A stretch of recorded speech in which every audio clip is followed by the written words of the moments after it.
What's going on, everybody? I am CaptainRoBear, and this is Saved by the Spell, Tormund's quest number 10. Ah, that was smooth, Cap. That was real smooth. Woo, we're even in the right file folder.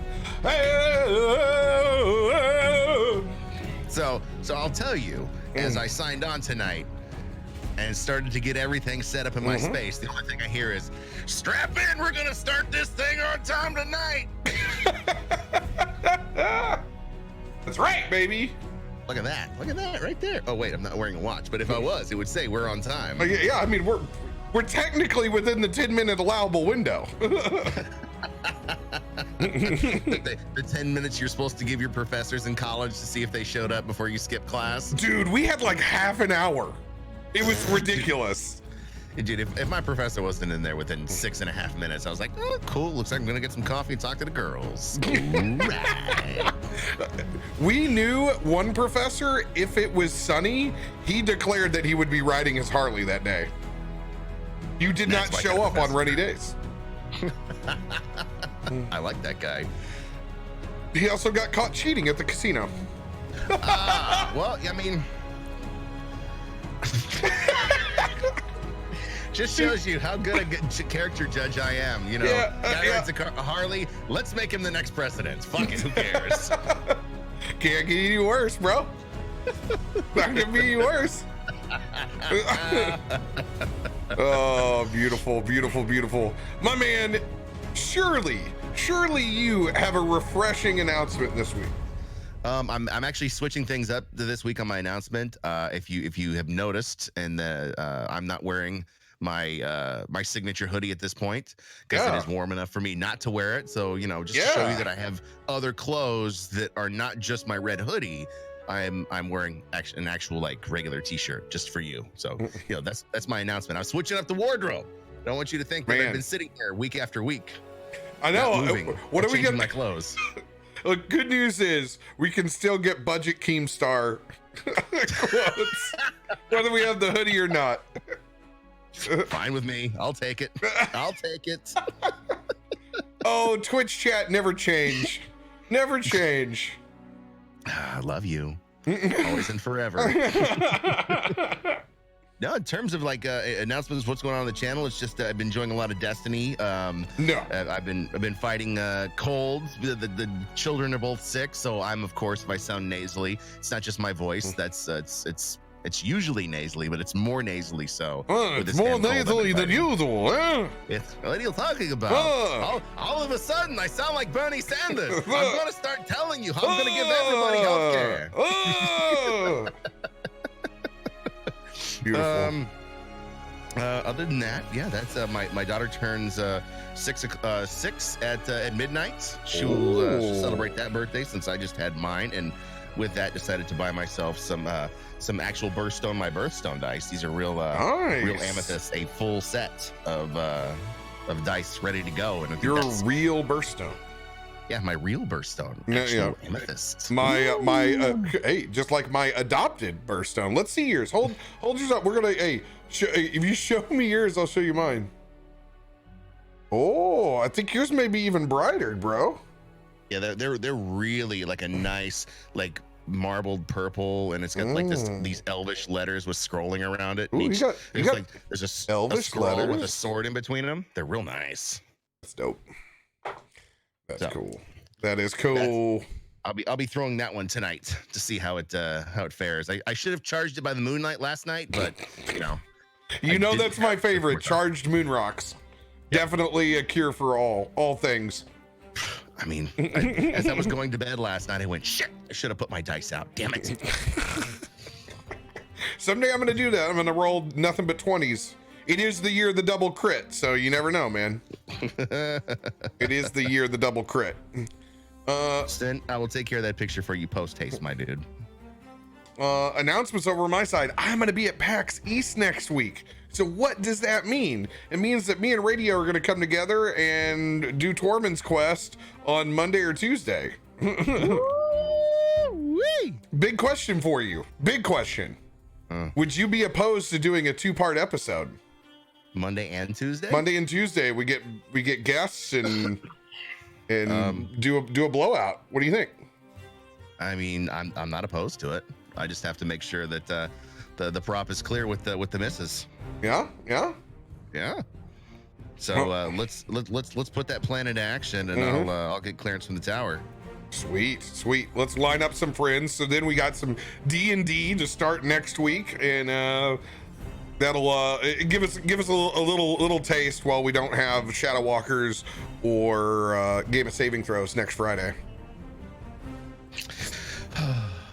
My game of saving throws. My saving throws. So much to do. But good news, radio. Good news. What? We play tomorrow. We play tomorrow. 10:30 CST. On Fridays. Got me moving forward into next week. It's how I've been planning most of my life. So I mean, it doesn't surprise me that I jumped the gun. You asking if there's going to be IRL streams and packs. I do not IRL stream, but if I do stream, it'll be playing Magic inside the Voodoo Ranger booth. And it's not booth, it's a beer garden.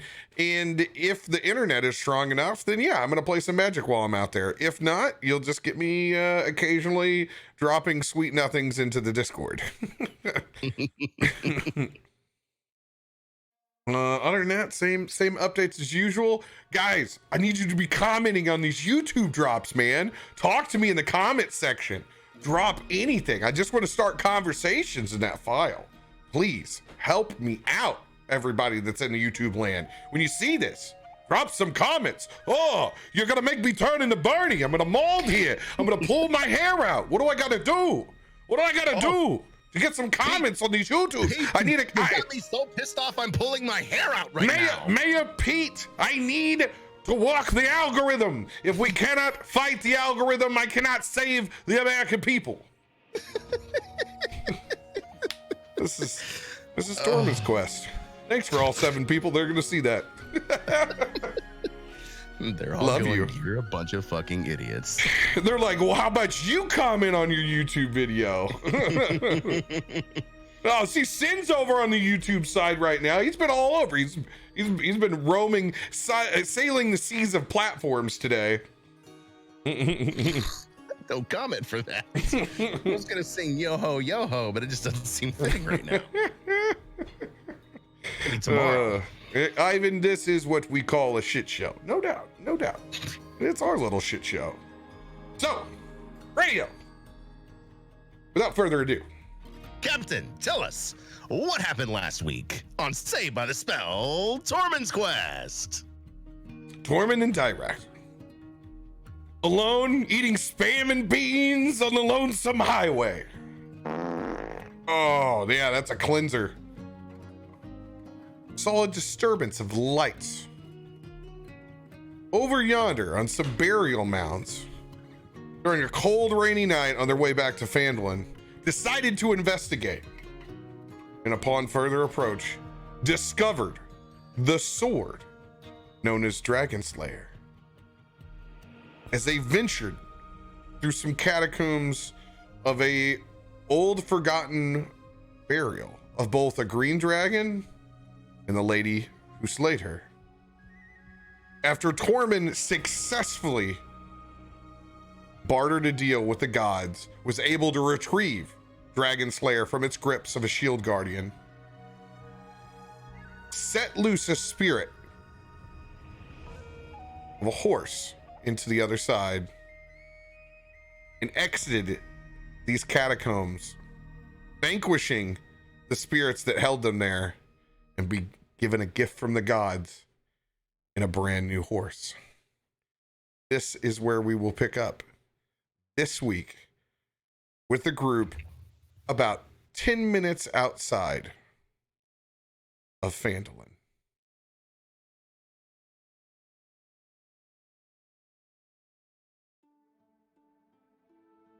You know, boy, you're gonna be the talk of the town with that steed. Dirakt is riding now with both burrows. We've actually put all our packs on the largest, and I'm riding the smallest ass. It's quite a sight to be seen with you and that that ember colored, like perfect fiery auburn steed with this immaculate, reddish leather saddle that's adorned with ornaments of both gods. I'm still trying to figure out what I want to call him. I'll be honest, I never really checked to see what sex the horse was. I mean, it's gotta be a him, right? I debated not going there, but it was like a hit there. Tormund's actually thinking of looking underneath the horse right now. Can you see if it's got a Tormund, it is definitely a man.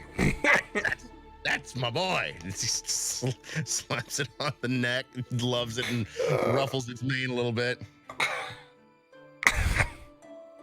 Think I'm gonna call you Ivan. Yeah. Ivan, yeah. Ivan is an excellent name. Ivan the Destroyer. A little bit of a divine flop makes its way down. It's certainly destroying something, Tormund. It's now like it looks. It's just not nearly as ridiculous having two dragonborn bouncing on top of these burrows. You're like elegantly leading your way in with this slow stroll in, and I over here look like the three amigos. And he's milking it too. He's got the reins in one hand and he's sitting back in the saddle, back straight. You can see, his Dragon Slayer longsword on one side. You can see the handle from his great axe on the other. Just prancing in the town. Just like he's the hero of the city. I mean, it's Tormund. That's Tormund. Shouldn't be long before we get back into town. Guess we're gonna go check on those tomatoes, shall we? I wonder if Harbin's had his can of Spam yet. Oh God, I almost forgot about it. Hopefully he's not turned into a goddamn ghoul himself. What are we gonna do if he is a ghoul? How are we gonna get paid? Yeah, if he's a ghoul, at least he's locked himself in his cabin. I didn't even think about that. We couldn't have turned him into a ghoul. That doesn't seem. No way. No, that's absolutely plausible now that I think about it, Tormund. This is possibly a horrible trick. What the hell did you let me do it then? It's his own damn fault if he eats that stank. I'm almost starting to feel bad. You might have turned Harbin into a ghoul. Yeah. Maybe, hopefully he doesn't throw that in the garden too. It might reanimate that damn orc head you put in there. Could you imagine that orc head in the tomatoes? Let me eat. I want to eat your ass, Harbin. It can till the soil with its own mouth over there. Gotta have a little bit of fun with the undead before you send it back to hell, right? Put it on the end of a stick and he could hoe his garden. Well, we'll see. We'll just see about that. Yeah. Anything you would like? Back there with them steeds? I'm doing just fine. God damn it. You roll an insight check.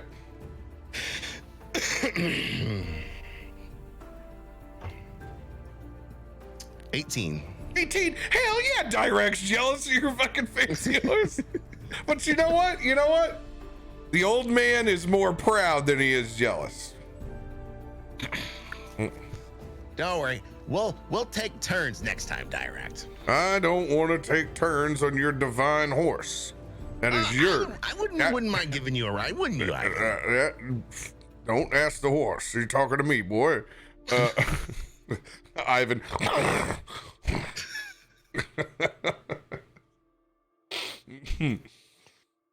It is yours. It was given by the gods to you to perform your duties. This is a pact now. You got real ass responsibilities. You have to wake up in the morning and do shit now, Tormund. Can't just sit there and beat off all morning. But I can beat off before I start doing things, right? That's not. God damn it! The beating is not the point, Tormund. Hey, I'm fine with getting things done. I mean, you're teaching me to be this big adventurer, but I just, don't take away my beating off. I mean, I'm not.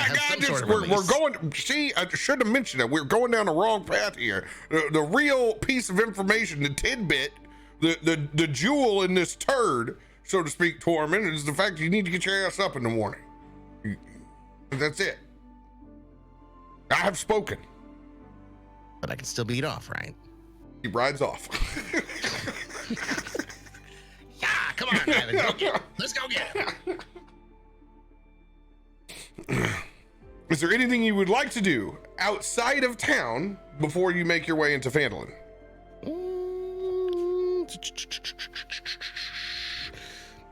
Other than dig up all the characters I've forgotten about since episode 3 that I'm currently now pulling up in a cheat sheet while you think of, oh yeah, you know what? I kind of want to pay a visit to so-and-so.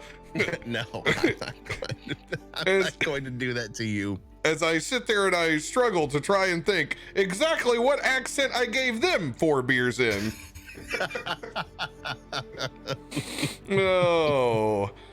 Yeah, in true fashion, I always pull up Tormund's quest notes like they're going to save me in some way or fashion, and I'm thoroughly disappointed in myself every week.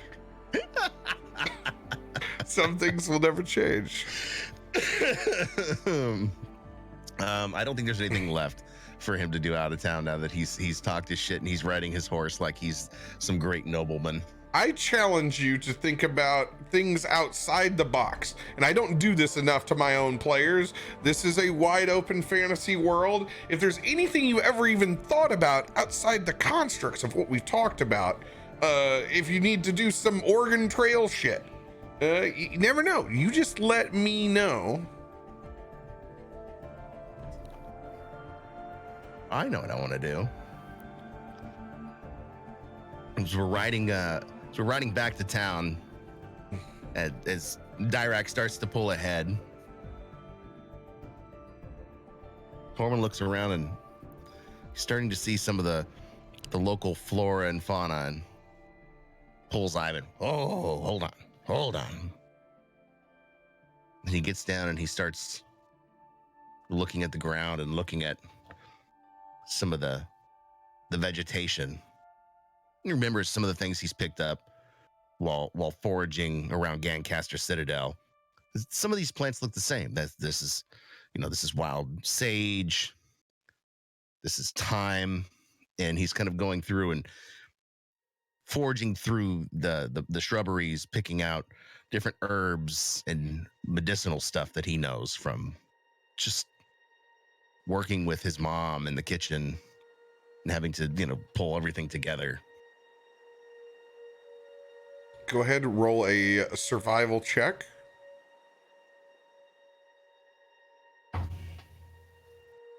Dirty 20. Dirty 20.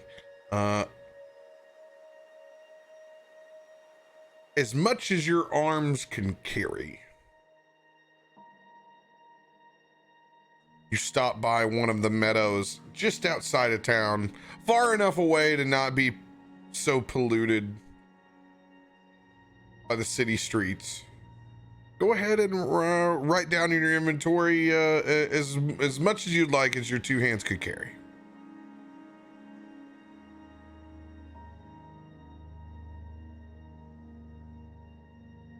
Specific herbs or just herbs in general? Whatever you need for your RP. All right.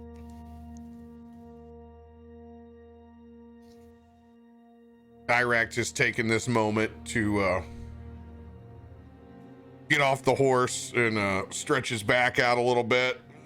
You can see there's always that certain position where he readjusts his back, where he uses his staff and kind of like puts his hand up on a horse or a tree in front. It's essential spine correction for him.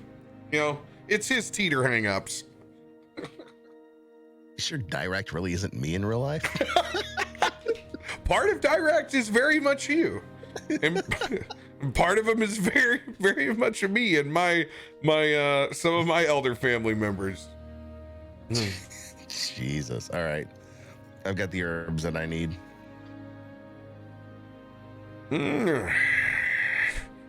Picking wild flowers over there, are you, boy? See, he puts a little mint in his mouth and starts to chew it. Not so much wildflowers as natural toothpaste.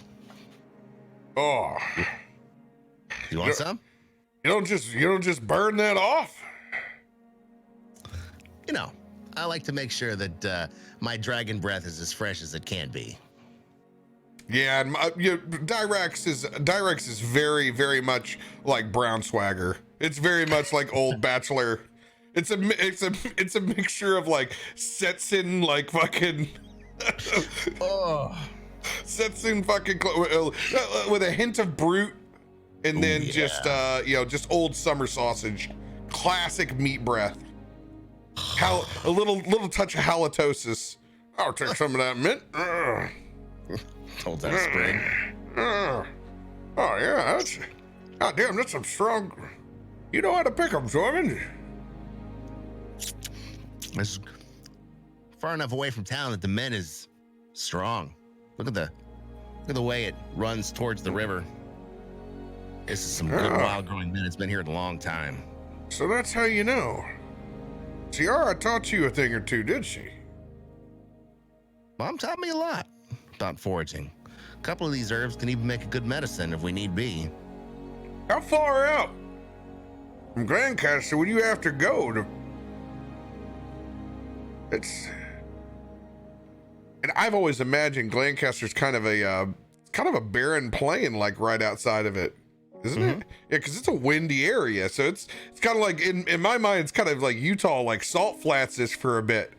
How far do you have to go? Good God, is it a multi-day? Was it a multi-day trip? It's 2 days. 2 days. 2 days to this ravine. That was an old hollowed out canyon. And for some reason it was like the Garden of Eden to Mom. She tended the plants, she kept them growing, she also harvested them. It's where she taught me mint from oregano, from cilantro to rosemary, thyme, sage. I don't know if the seeds found them their way there or if she planted them there. But we went a lot. Mama was a special woman, Tormund. She was a very special woman. There's no doubt about it. I'm glad that you preserve her memory in some way. Every time you touch those herbs, and a little bit every time you cook. I think that's something special. You should always keep with you. Food was always our bond. Ooh. Yeah, I can't say that about me and my old man. You know, that's what I don't know a lot about. I know a lot about Dad and Grandpa, but you're a bit of an enigma there, Dirakt. Yeah, well, you know, ancient history doesn't come easy, Tormund. Ancient history doesn't come easy. I'm so goddamn old, it's before they even started writing in tomes, my boy. Yeah, it was a lot of me and my old man. I never knew my mama very, very well. She passed away at an early age, Tormund, so I didn't get to have the relationship that even you had with your mother. Matter of fact, Paul was so torn up, he never even told me her name. And when I asked him, I always got the fresh taste of a backhand. sore subject for him, and the way it was. So it was a lot of summer sausage and cheese logs on the road, my friend. We moved around a lot. You don't end up in a mercenary's life without a long road, constant chaos. Still can't believe you didn't even know who your mom was. It's a different time back then, Tormund. Different time. Men weren't as comfortable with going over their feelings, I guess you could say. It just wasn't acceptable back then. You know, once you get a taste of that backhand once or twice, you don't necessarily want to go for it again. But I turned out all right. Hell, you've even taught me a thing or two about cooking. I got a few more things up my sleeve when we get to town, and I find a little bit of fresh meat, maybe some legumes or something. Turn this into something you're gonna really like next time we hit the trail. I'd like that. I'd like that a lot. Come on, let's go check in on our boy, make sure he's not turned into a ghoul, shall we? Sounds like a good idea. Ivan! Every time that you say Ivan, I look at chat. It's gonna be so long for me not to look. By the way, everybody, Ivan's one of our OGest mods in the channel. So no, I was gonna save this for stay for a spell, but the reason I called him Ivan because he was a guy or a male horse is because I named my horse in Red Dead Ivan because of Ivan in chat. That's right, you did. So literally, I took my Red Dead horse name and traded it into this Ivan. game. Ivan is your roach. Yep, he's my roach. Roach. 100%. As we crest into Fandual proper, there's a buzz in the air. A buzz I can only equate to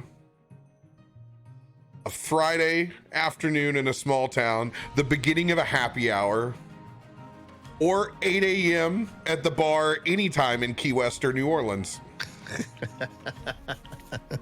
A palpable energy of the weekend. Town's got a little more hustle and bustle. Folks are dressed up a little bit. They're out in troves, and while there is the threat of instant chaos and calamity, this town says nay this weekend. And it's a nice change of pace.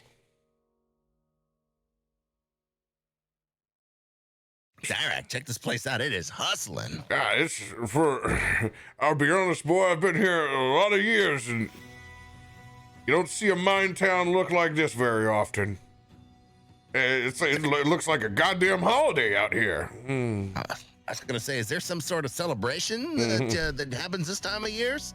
Is it, I don't know, a harvest or something? Good point. What time of the year in Fantasyland is it? Let's see. It's probably mid to late autumn, or maybe late summer, because the wheat is already high and not cut. Let's. My God, maybe it is. It's a harvest moon. It's harvest moon time. I bet there's probably celebrations, balls, and feasts going on all over the place here. Well, we need to find us a party to go to then, don't we? Goddamn West Virginia, take me home. Well, the country road had brought us here, and it brought us to home, so here we are. How about that? How about that? Stop in. Now, here's the question. Do we find a party or a Harbin first? Yeah, you know what? Quite possibly we might find him in the same spot. Well, we'll go check his house first. Yeah, I still feel guilty. I might have turned him into a ghoul. So let's see if he's home first. As we ride up over to Harbin's cabin, I need you to give me a perception check first. Just nat 20. Nat 20. That's my new dice right there, baby. The first thing that you notice is that there's actually parchment up on the door, and your heart sinks. It's like going by your favorite restaurant and seeing that piece of paper taped up on the window. Closed. You get up and you go up to that parchment as fast as you can. As soon as he sees it, he starts doing the hustle. 3 lines in, you're instantly relieved. Hear ye, blah, blah, blah, bullshit. I, Harbin Wester, have officially declared it the season of harvest. All town business will cease for 2 business days in celebration of what this great breadbasket has bestowed, as we will reap these tidings with the goddess Shantae at the great hall in the center of town. Join us for a feast this evening of all of the senses. My God. Dirakt, you wanted a party. It looks like Harbin Wester's gonna throw a 2-day bash. It's unfortunate, Tormund, because I only have 1 liver. Don't worry, I'm young. And he slaps him. You can use some of mine. The best thing you've said all day, Tormund. As you're talking to Dirakt, I want you to roll a perception check with disadvantage. All right. Come on, birthday dice. Oh, it's a fucking another nat 20. Another nat 20? Let's go. Let's see those nat 20s in chat. So with disadvantage, that will only be a 12. I won't. I won't. It's silly to give you disadvantage on this anyway. No, go ahead. Fuck it. No, it's because it's simple. It's very simple. It would be something you would be looking at anyway. As you look over Dirakt's shoulder, you see that fucking can of Spam hanging on one of the corners of that tomato wire. You see that thing got yeeted directly into the garden, and you can see part of the cubed tongue is laying over the top of that decomposing orc skull. And as you look, you can actually see it's got a little bit of wiggle. You don't know whether it's the undead in it or whether it's just all the maggots, and you'd rather not. I'm conflicted. Oh shit. Inspiration to 1d6? radio. Let's go. Thank you. Put that over there. Oh, I don't know what I should do. Let's work it out. Hey, Dirakt, look. And he's whispering like somebody's gonna hear him. It's just the 2 of them there. Look, check it out. He threw out the can of Spam, and a piece of the tongue is sitting on top of the skull, and it's moving. Oh, shit. Oh, shit. I gotta go over it. God damn it. Well, I can't do this without a good conscience. I gotta go over here and bless this fucking garden. Oh, come here, Tormund. Come here. Shit. God damn it. 3 weeks later, we got a fucking tomato zombie over here. Right. Yeah, they can these up, and 3 months later, they're eating salsa, and some old lady turns into a goddamn ghoul. Like, come over here. All right. You're probably right. Let's bless this garden. We'd say, for the sake of brevity, we'd take the next 10 minutes to bless Harbin's garden. Go ahead. You're going to be assisting me on this religion check. Oh God. Thank you. It's a 2 on my first one. Jesus. Oh no! No, I rolled a 1. I rolled a 1. Oh my God, we just cursed Harbin's garden. As we do it, we look at it, and we both look at each other and go,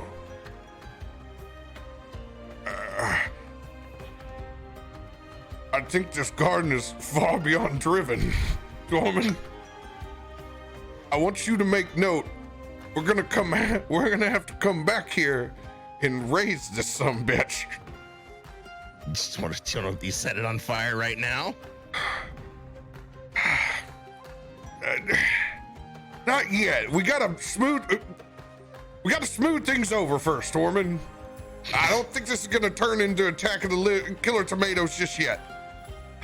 But it looks just black and decrepit, and like it looks like a small patch of it looks like a Halloween decoration, not a garden over here.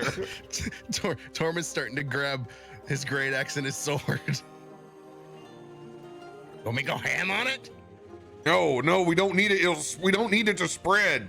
We don't need it to spread. We're gonna have to find. Well, okay. We have some new business. We need to find a priestess of Shantae. Look for the holy men that are blessing all the beer tonight. We're gonna need one of them to use Shantae's blessing to get this land back in place and end the corruption, so Harbin's garden will ever be able to yield anything ever again. I don't care if the garden yields anything. I just don't want Harbin to die from a fucking tomato monster. He's not gonna die from the goddamn tomato monster today, but he might in 3 weeks. So we just, and by God, I don't want to be charged for this damn thing since we've been fucking with him, boy. We need to. This is what we call doing something right. Okay, you don't just go in there and fuck a man garden up and leave. You know, we're gonna have to. We've had our fun, but now we got to make this shit right. Okay. All right.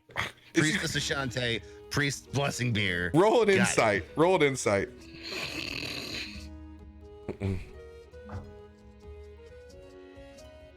It's my insight. +1, 18. 18. You can hear in the infliction in Dirakt's voice that even he too is a little embarrassed and out of hand.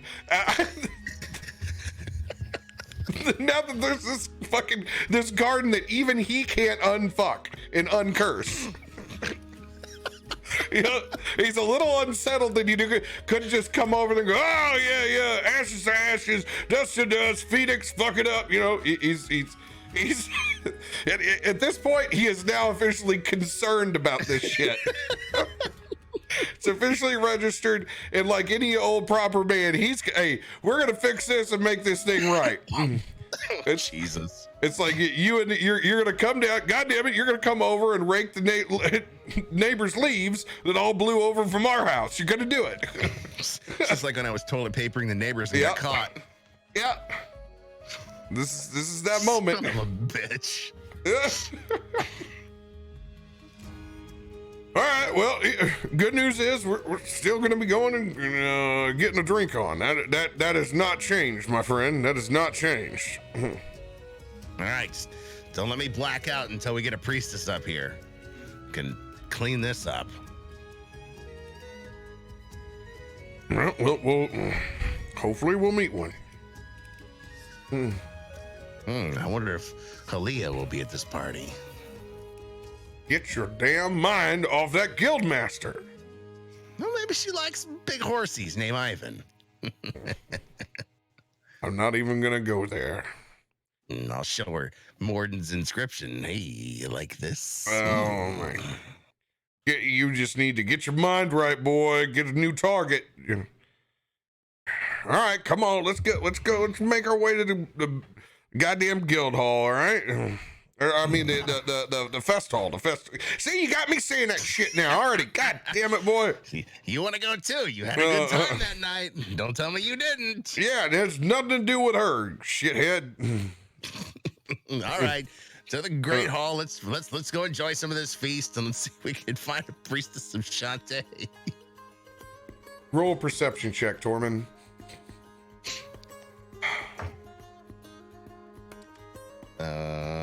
14. It's a particular smell. 2 things. No. Roast pork being the first one.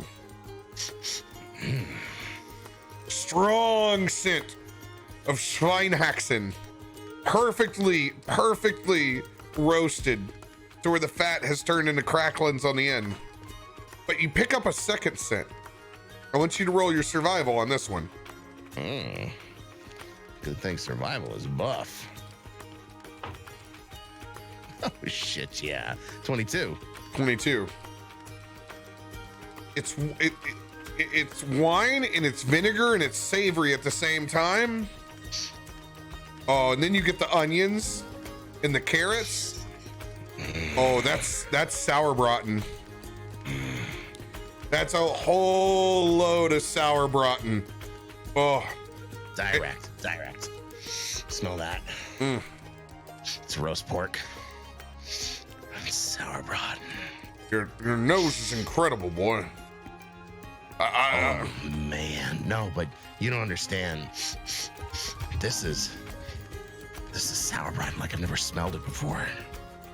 There's something. Oh, we have to find this. Follow me. Tormund starts doing the hungry fat guy shuffle as he's moving through the streets. Ivan! God damn it! Get Ivan tied up, boy. We're gonna get our ass in there. As we open up into the main hall, and one I can only describe as like some sort of combination between the KC Hall, the Legion Hall, and the Grand Ole Lodge. Just a fantastic setting of well-decorated picnic tables strewn in either side of a long rectangular hall with a massive hearth back behind it. You can see the old men and women of the hall all tending to this massive feast. Barrels the size of something that you have not seen in a small town before. They're the size of actual fooders. You're talking massive wooden tanks. The kind that you would see over at Dogfish Head. Just massive wooden tanks inside of this small hall. And you're just like, this is obviously, this has been brought in. This is incredible.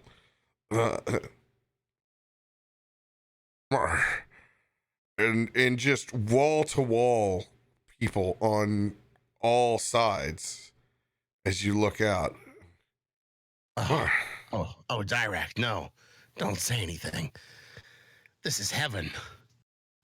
I've died between Harbin Wester's house and the hall. I've gone to heaven.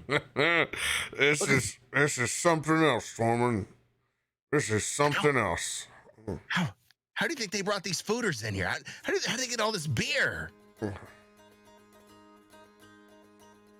Harvest moon time, that's all I can say. They went all out. They went all damn out. All right. Beer first and then food, or food and then beer. I mean, beer. All right, beer first. Let's go to the beer. Always get your beverage first, Tormund. Always.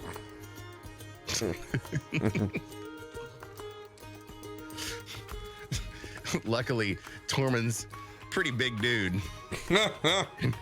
and he squares up his shoulders and starts pushing his way towards the closest food or two. Direct in his wake, just literally people are flooding, just bouncing off his chest armor and off his shoulder, and Direct gets to walk in behind him, almost in the clear.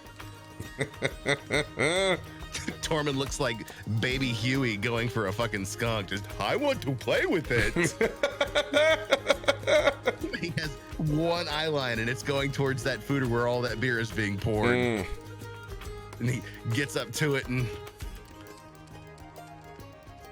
8 beers, please. I need you to roll a perception check.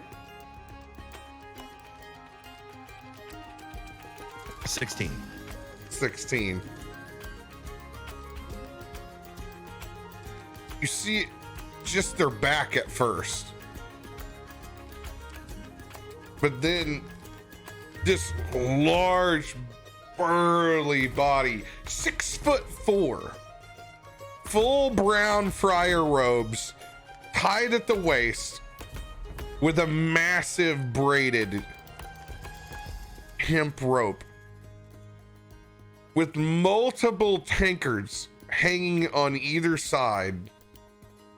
Slung up over its back, there's actually a small, well, it's actually about the size of a quarter barrel, hung up over his back. And it's a head that's shaved clean smooth. But when he turns around, you can see the sandals on his feet and a massive, long, dark brown beard that makes its way into the shape of a V about the center of his chest. Oh, you think you need 8 of these over here, do you? How about we start with 2? Is it like endless refills then? Because both Direct and I are really thirsty. The Shantae shit in the woods. And he slaps you on the shoulder. Oh, you're new around these parts, aren't you? Newish. Yeah, newish.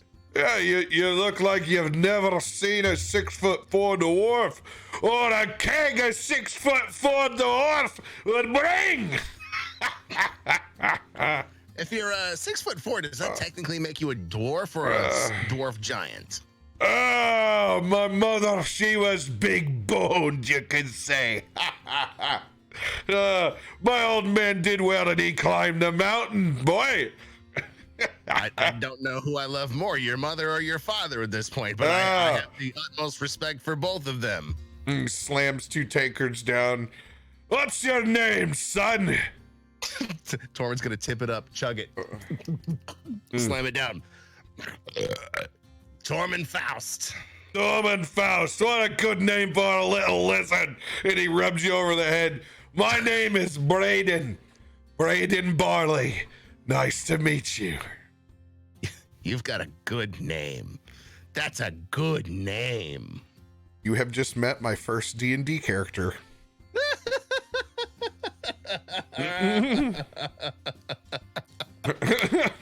Yes. Welcome. And as you look, go ahead and roll a history check. What's my history? +1. 12. 12. You know, it doesn't take a rocket scientist to see the small pin And actually, yeah, we'll do it like Hand of the King kind of style, where you can actually see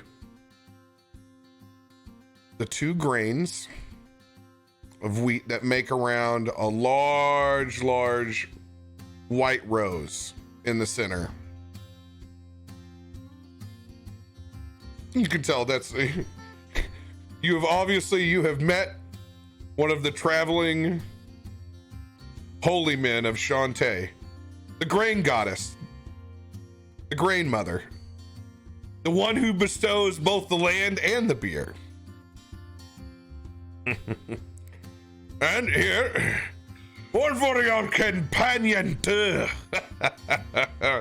And slides over another large tankard. And you can see you've gotten one of his size that's just, it's got at least 16 more ounces in it than every one of the others. Tormund's gonna take this one with 2 hands. Good. Are you forbidden to drink at these things, or? As you look up, he's not even looking at you anymore. He's got both hands on his. He's got one eye darting down. Oh, you're full of all sorts of jokes, aren't you? Oh, Tormund's just gonna tip it up and start to chug. No, don't worry. It's a marathon. Not a race, boy. He finishes it. It's messy at the end, but it all goes in. Now remember, this copper malt's gonna hit a little bit different, all right? Oh, hold on. Copper malt. How long does that wood? How long do you have to wood smoke copper malt? It's not in the smoking, boy. It all comes from Shantae. Out in the harvest, you gotta get plenty of sunshine. You gotta have nutritious soil. And then here's the kicker.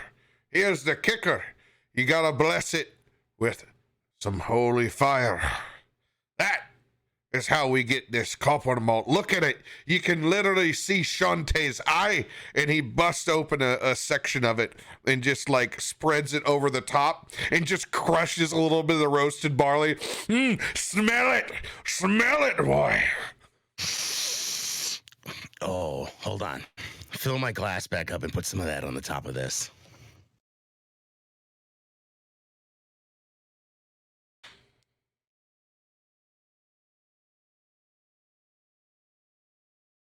Oh, sorry. I was just so taken back by the sheer smell of it. I kind of lost consciousness there for a second. Need glass with that sprinkled over the top of it. Oh, it's a beautiful thing. It is a beautiful thing. But while you're pouring, let me ask you something. Holy fire and cleansing ground. Are there any priestesses of Shantae around for this festival that can help with possible like Garden of Death? Oh boy, you're looking at a priest right here. Open your eyes. I'm here. I've been sent by the diocese to be here to hand over the heartless men. And you can tell it's starting to strain just a little bit. We're already starting to turn. Yeah, you're starting to get a little turn. Hey, hold on, boy.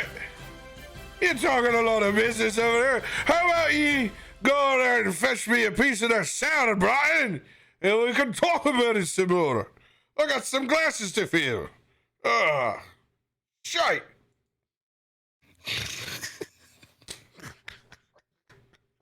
And as you look, you actually see that your glass, your wooden tankard, it's full again. And you did not see Braden fill it. I'm gonna grab some of that barley that had been scattered on the table, and I'm gonna put some in my hands, and I'm gonna crush it up and sprinkle it over the foam of the beer. Dirakt looks. Oh goddamn! You make this like wheat bread. Make it Wait! Watch. Oh, he takes a whiff of it, and he just, without even taking a sip, this perfectly capped barley foam beer. He's gonna hand over to Dirakt for the first sip. Just taste that. Taste that, please. Dirakt's eyes get big for once. Oh, god damn. That is... Harvest Moon just hits different, Tormund. It just goddamn hits different. Oh, that copper malt is fucking amazing. No doubt. Oh, hey, I got inspiration, baby. Let's go. Now, I'm pretty sure if Braden Barley is going to help us with the garden, we need to get him to soak up some of this alcohol. We need to go find us some sour rotten. Thank you, chat. So we're gonna make our way over into the food line. You literally need to make a dexterity saving throw. I would expect nothing less, considering I'm still broad shouldering it through the crowd. 16. You bump into a large man, but you're able to catch your drink. DC was a 15. Oh shit! You literally, birthday dice. Mwah! Literally running in the back of Harbin Vester. Oh, did I? Oh, well. If it's not the golden boy. Hey, Harbin! I'm good. I'm glad to see you. It's good to see you. And he puts out his hands, holds his mug out, gives you a big hug. I'm gonna meet him with it. Go ahead. Just burly man hug right in the middle of the party. And he pulls up to your ear and he goes, I got that fucking can of Spam, you son of a bitch. Tormund's just gonna pull back and he's gonna kiss him right on the side of the face. There he goes, you cork soaker. I opened up the can of that Spam, part of the tongue run all the way across the room. The tongue ran? The tongue moved? If I wasn't as drunk as I am now, boy, I'd think about whipping your ass. But we all know that I was from 20, 30 years ago. God damn it. It took me all day. I chased that goddamn tongue all around before I threw part of it in the fire, and I took the rest of the can. I threw that sumbitch in the garden. Well, speaking of your garden, it's not gonna turn a crop for you this year because of the tongue. I'm kind of sorry about that. Bullshit, boy.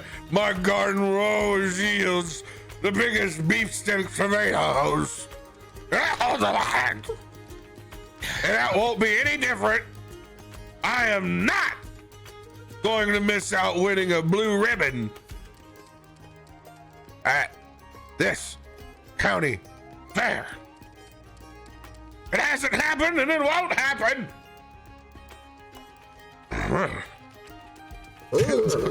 Hermes is gonna smile through it like, all right. It's good to see you too, Harbin. It's good to see you. Shit. Dirakt, come here, you son of a bitch! Dirakt has been trying to slip away because he smells that sauerbraten. He's like, oh shit, and that roast pork, but he doesn't. He gets caught up with Harbin for a moment as you're able to make a beeline. I'm gonna get to the sauerbraten and roast pork, and I'm gonna make 2 heaping pile plates.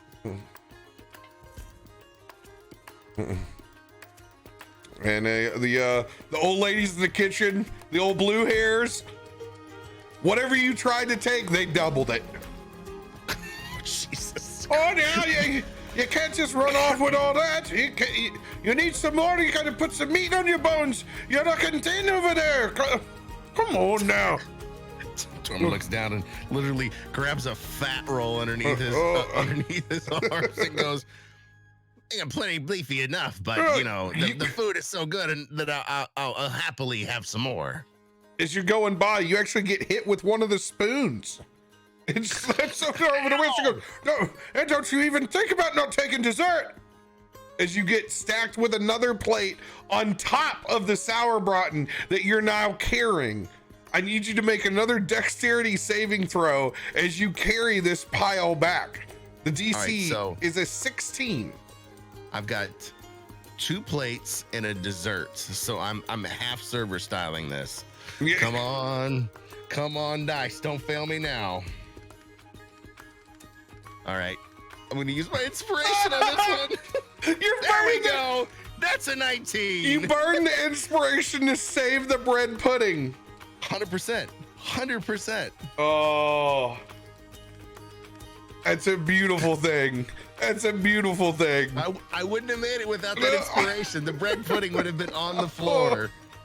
Oh, that would have been multiple spoons.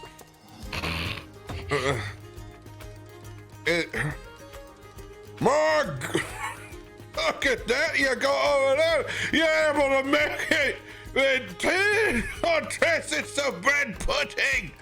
Come back here. Hey, I need you to keep pouring some beers. I get my own feast on. Tormund's gonna start pouring beers now. You take over the beer stations. You've been deputized. Braden Barley takes that swine hacks and that pork shank, and he takes it just by the end and just rips off a huge chunk. Oh yeah, that's you old ladies in that kitchen. I have traveled all over this planet, and I can tell you, the old ladies over at the Guildhall in Fandual, they do it better than anyone else. Oh, it's just hitting the spot. As you can see, it relaxes out. He lets loose just a little bit.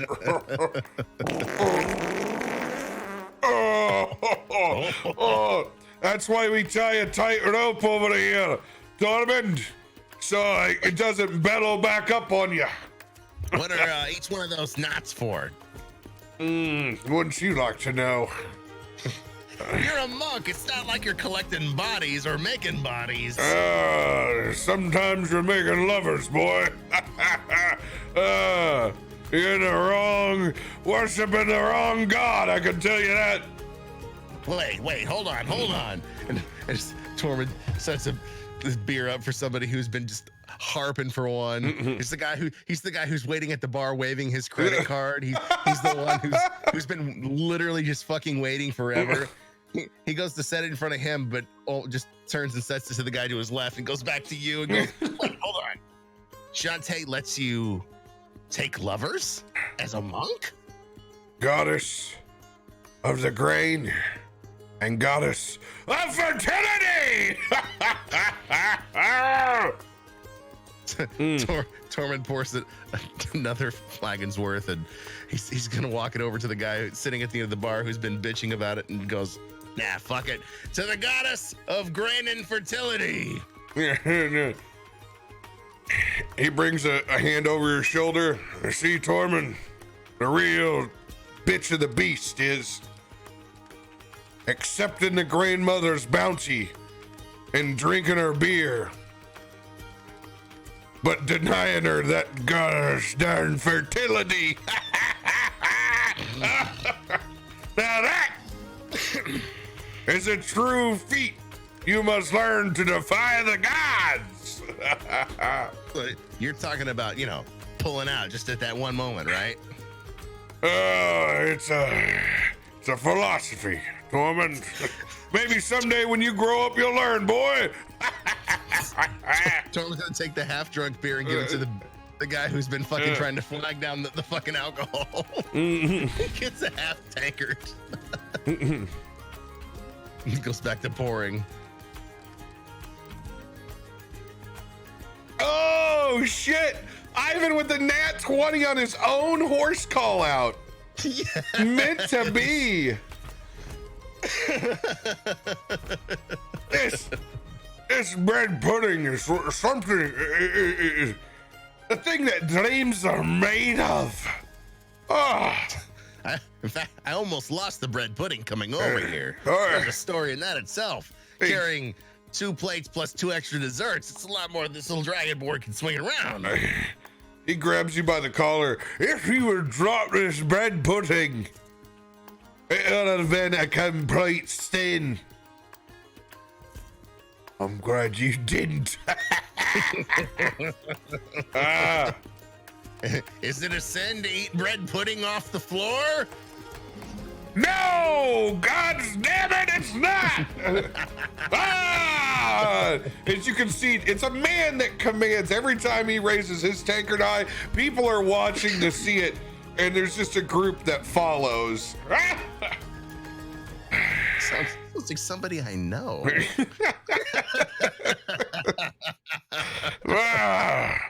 All right. You can get to your salad Broughton now. Is there anything left on my plate? Actually, yeah, your plate's untouched. Oh wow! I'm surprised. A man of that stature, I figured your plate is both. actually untouched. He's a respectful man at the end of the day. Oh, I hand him a tankard as I go to sit down and drink or eat my plate. Where's Dirakt right now? Dirakt, roll a perception check. That's perfect as I'm sitting down because this is about the time I look for him. The secret ingredients of manticore cream. Shit. That's an 8. 8. I'm starting to get fuzzy. Starting to get fuzzy. You look over and you God, there's a lot of people in here. And some traditional, you look over and you're like, fucking white people. There's some hokey ass dancing going on. Just unrhythmic, just total, step and shuffle. It almost looks like Mudcat's out there, it almost looks like Mudcat on the dance floor. Got it. But the bars is playing, but Mr. Rogers is dancing. Yeah. I mean, you're one step away from the first George Strait song of the night. So the tears have only just begun. I cross my heart and promise to. We could have a whole George Strait stream. We cross a lot of planes that D&D hasn't touched. George Strait is eternal.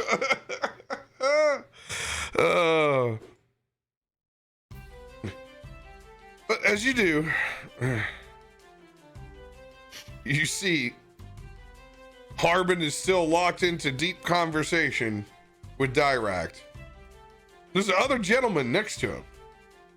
Dark chocolate skin, silver hair, a fine adventurer's hat, Indiana Jones-ish, several teeth that line the rim, so it fades into a little bit of Crocodile Dundee. Massive patch of silver fox chest hair in the center, in a tan shirt, rolled up to the sleeves, tucked in to some tight fucking blue jeans, some real nut huggers.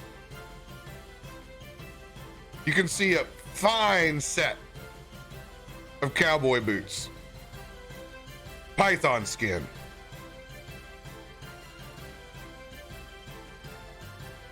Character you haven't seen before.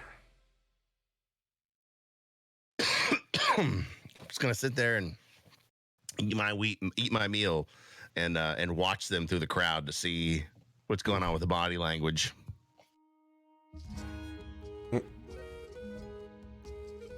Everything seems to be rather cordial, interchanging dialogue back and forth. You can see there's a handshake between Dirakt and Harbin. He puts a hand around the around the very well interesting dressed gentleman. Call him Silverhair. Silverhair.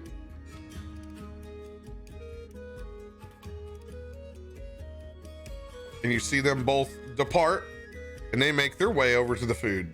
Both Silverhair and Dirakt. I'm gonna forget about Harbin at this point. I'm gonna focus in on the two of them. All right, you want to run up and well, not necessarily run up, but do you want to go over to them after they've procured plates? And there are standing sections, and that's where they go to. They go to one of the high tops to eat because they're still socializing with their ale. I'm gonna sit there and finish my plate. I'm gonna look back at Braden Barley. He's holding court. You got this under control? You need anything? That's what I told him! Wrecked him! Damn near killed him! He turns and looks at you and he gives you a little wink. That's all the answer I needed. Tormund stands up and takes a shit with him. Disposes of what he needs to, leaves the plate where he needs to. And makes his way over to Dirakt and Silverhair. Oh, hey,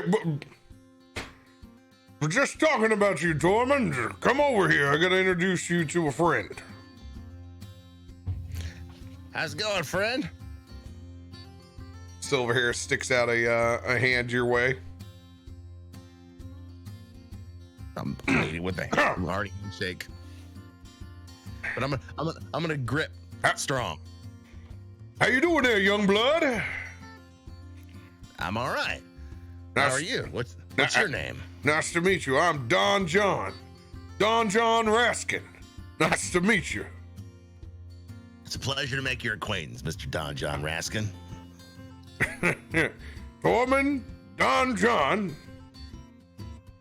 is an old friend. Old enough. Adventure in here with Dad and Grandpa. Yeah, I've seen more than my fair share, boy. I can tell you that. I've seen more than my fair share of adventuring, and I've been here with your uncle, your Uncle Dirakt. We've been out in the backcountry, boy. Oh, we've seen some shit now. We have seen some shit. You see these teeth up here, right here. You see that, boy? You see these teeth? Those orc teeth? No, bigger. Go bigger. Go bigger. Yeah. All right, I'm gonna roll Arcana on those teeth. Arcana would be magic. Oh well, now Arcana. What gives me what flips through my fucking my bestiary in my brain? I think we've always done survival with your bestiary. This is survival. All right. Yep. That is a 19. 19. You look up and you see those teeth, and you can't quite. It's reptilian. You know it's reptilian for sure. And you're thinking, too big to be a kobold's tooth. God damn, that's lizard men. Oh, history is what we've been using. History check. Is that what history is? It's been history checks, but that's okay. That's what we use. Thanks for reminding us.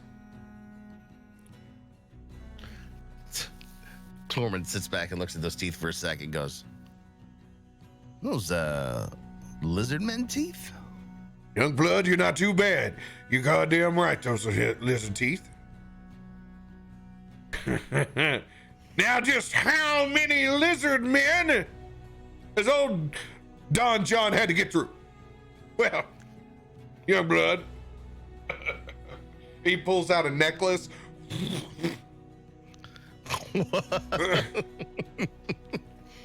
I can see why you Puts his you had hands to on put his that head. on your head because it would have it award your head down. Yeah.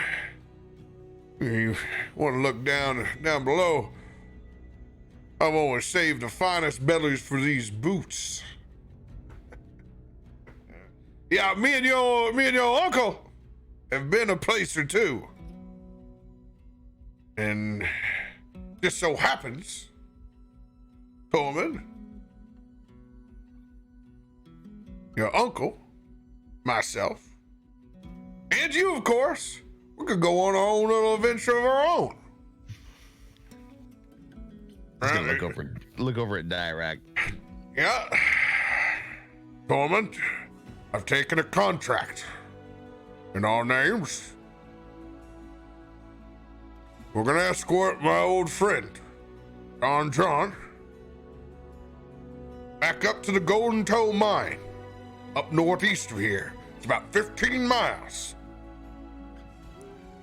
He's been dispatched by the Neverwinter Mining Company to check in on a, what shall we say, a lost asset. So, we're gonna make sure that our old friend has safe passage there. When we get there, we'll make sure that mine is, shall we say, up to company standard. There's no ghouls running around killing people. Young blood, if it was ghouls, would you have a problem? I don't think so, but I can rest assured I have heard no reports of ghouls. However, I have heard of a vermin problem. Vermin? Like rats and shit? He leans over and takes you by your shoulder. Or say it's too loud now, boy. We don't want to disturb all these fine folks from having a good time. We got a were-rat program. We got a real were-rat program. And boy, it's Harvest Moon. You know what that means. This is lichens we're dealing with. They're fucking, too. They do that every day. They don't need the moon to do that. Young blood. We're going up there in the vines. We're going to the mine. We'll clear that son of a bitch out, okay? You see that? That's what me and your uncle gonna do. We're gonna teach you how to whack a rat. gives you a big wink. Pretty good at flogging the dolphin myself. I'm pretty sure I can get whacking a rat down. Yeah, Dirakt, you heard that shit he just said, flogging the dolphin. You're in for quite the treat, Don John. My nephew has quite the tales to spin for you, no doubt.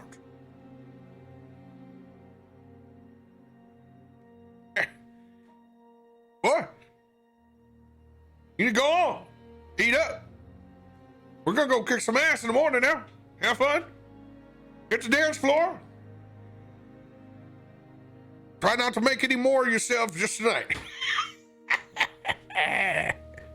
I'm gonna finish off this beer and then I'm gonna go bless a garden.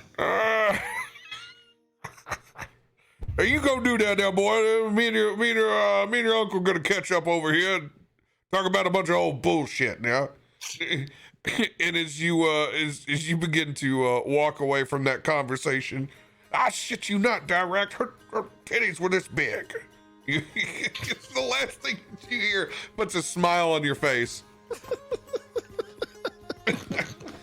Goddamn Dirakt. Tormund walks to the crowd. He's looking around. He's seeing if there's anybody interesting. Seeing if there might be some female that piques his interest. Go ahead and roll a perception check with disadvantage at this point. I would expect nothing less, considering he's so blurry. I mean, he's had 6 beers, big beers. Oh my God, are you fucking kidding me?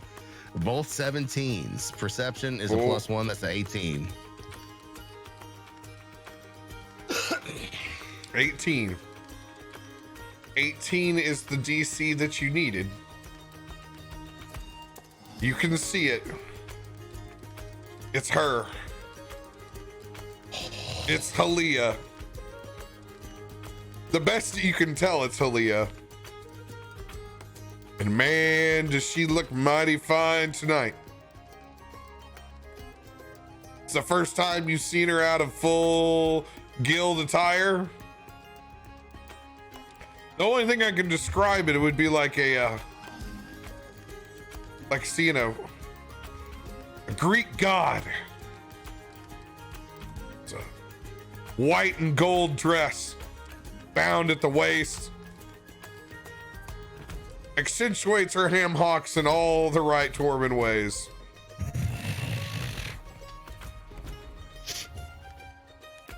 The goddess of thick harvest is there.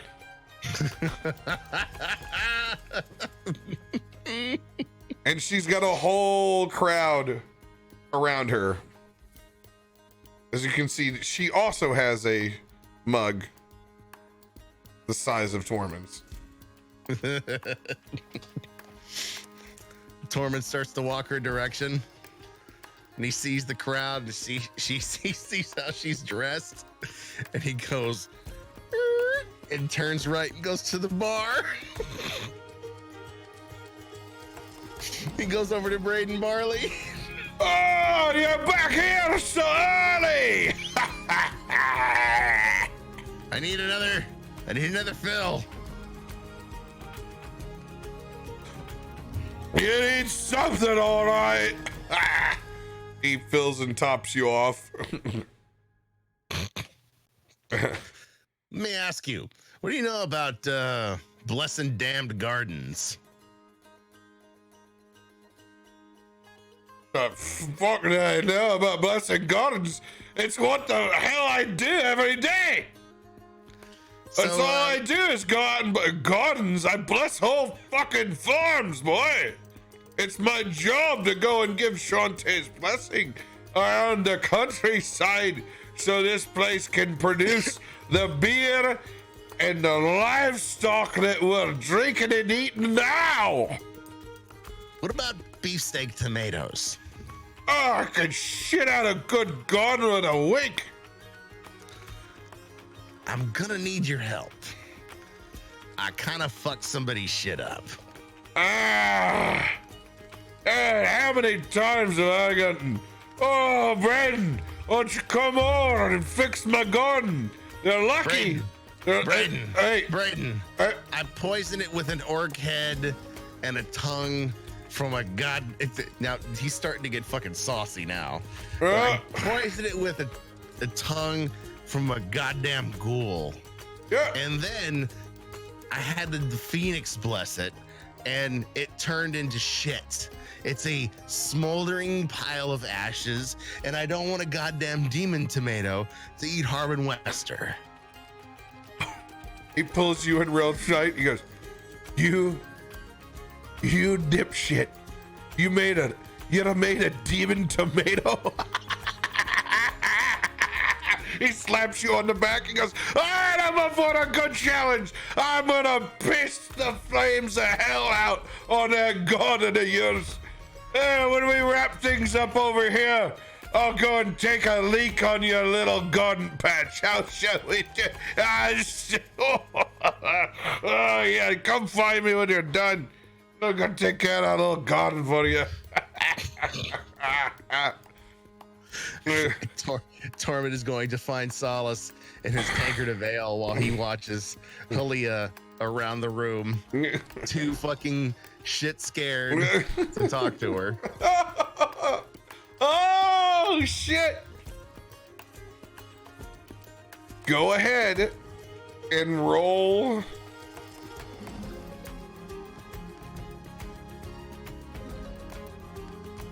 I'm going to roll an intimidation check of Halia against your own will. I mean, my will is a nat 20, but I'm also drunk and I'm scared as fuck. Yeah, and that's what's gonna bring it down. So we're gonna have you make a wisdom saving throw, and that's gonna go against Halia's intimidation. Halia has a +4. I don't even want to know what the roll is. I'm just gonna roll, and then you can tell me what fucking happens. All right.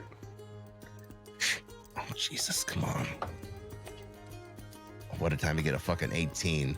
That is a 19. Her intimidation right now is a 14. Oh, Tormund! Oh, my junior high dreams are freaking out! You have just enough gumption, if you so choose. I mean, he's 7 tankards into his night. He's already fucking deflected once. He's going to go one shot in. Where's she at? Roll a perception check.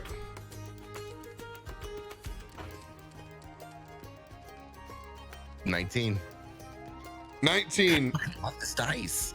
You can you can see that she has just left holding court. It looks like she's on her way back to actually filling her tankard up.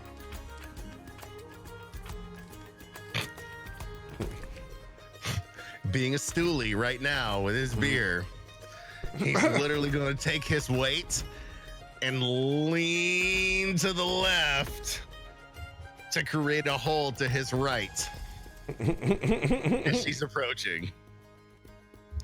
And he's going to see if she's going to take the bait. Oh, for you? Oh, it doesn't even have to roll on that. She's just going to walk right past. Oh, wow. Fucking open spot at the bar. She keeps moving. Oh, totally. Totally. She's there. You are of zero concern for her. She goes up and she's filling up, getting her tankard filled. And Braden, oh yeah, with my wisdom, I have a disgusting amount. I'm like a +7.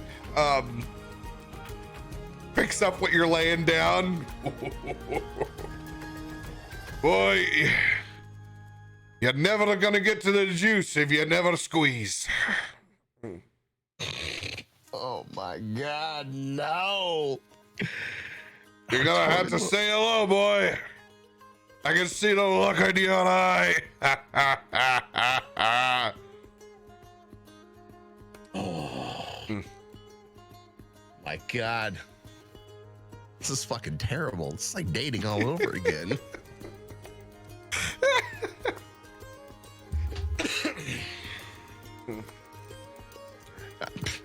Fuck it.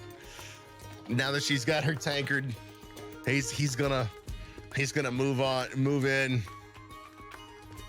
for the cheers. He's gonna try and be real smooth about it. Guildmaster, cheers for a great harvest. It's a pleasure seeing you tonight. Roll a persuasion check with disadvantage. I knew that was coming. I mean, I'm 7 in. I've got beer legs, but no fucking way.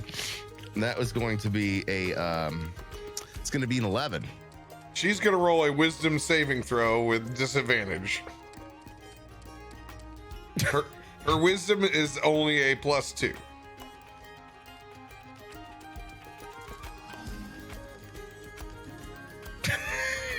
Oh, 14 on the first.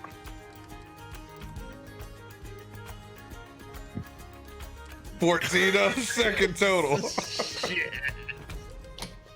Ah! Oh, well, isn't it good to see the mouth here?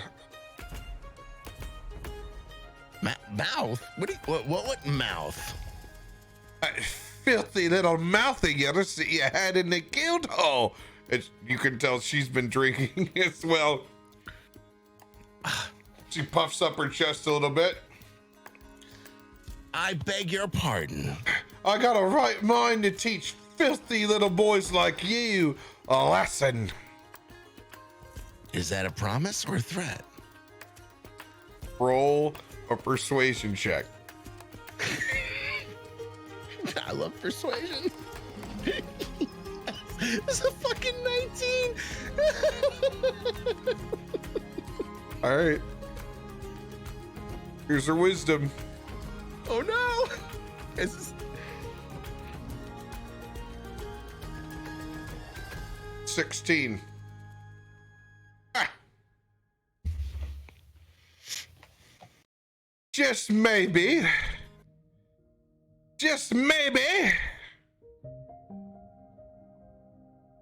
Guildmaster, if I've said anything that offends you, I apologize. I was bestuck by your beauty.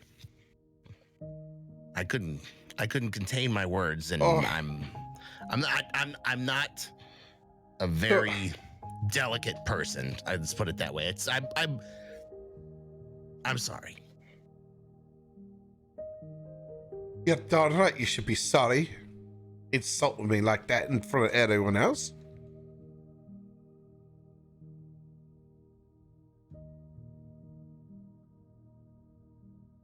If you'd accept my apology, that would cleanse my soul, and I would be a very happy man from this day forward. If you don't, you still have my apologies, and Bahamut will judge me in the end. Go ahead and roll a persuasion check. She's gonna roll a wisdom saving throw with disadvantage. All right, this is only a 16. 12 on the first. That'll be enough. That'll be enough. That'll be enough. Oh. Well, I accept that apology.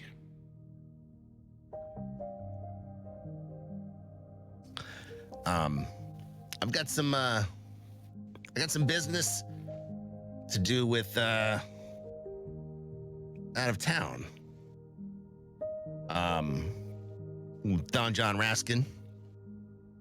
If I make it back alive, could I treat you to a dinner? She just laughs. Dinner?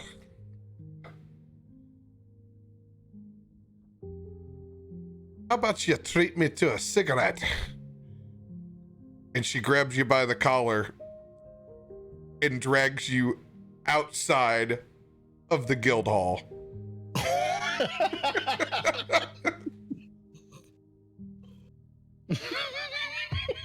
And on that note, we'll take our first break. Oh my God. You know, you have those fantasies in junior high where you're like, man, if I slide in on there, I've got all those moves, and I'm gonna lay it down, and man, it's gonna go perfect. And you slide in there, and it's and she looks at you like you have 3 heads, and that scars you for the rest of your life. Remember, dude, I died when they threw the pickle up there. I just fucking threw the pickle up. And at the same time, I was finally realizing, I was like, this is just Kermit and Miss Piggy roleplay. Oh, 100%. And then I was like, you know what? Chat, you just haven't lived until you've roleplay, made whoopee with your best friend, you know? You just haven't lived. You just haven't lived. Usually that's reserved for the pool in Florida, but you know. Oh, dude, I had that music queued up, ready to go. I was ready for both. You're either getting a beer in the face, or you could make some headway. All right, I'm gonna make some headway. I'll be right back. Oh my god. Oh shit. Enola, good to see you out there. Yeah, you guys got a treat. You got a treat in this one.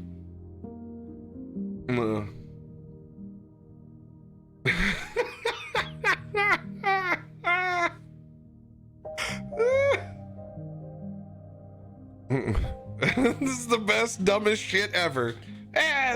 Cause it's life, man. I mean, here we are, we're playing Dungeons and Dragons, but these are all very, very relatable life scenarios. That's what's great. Let's get it on.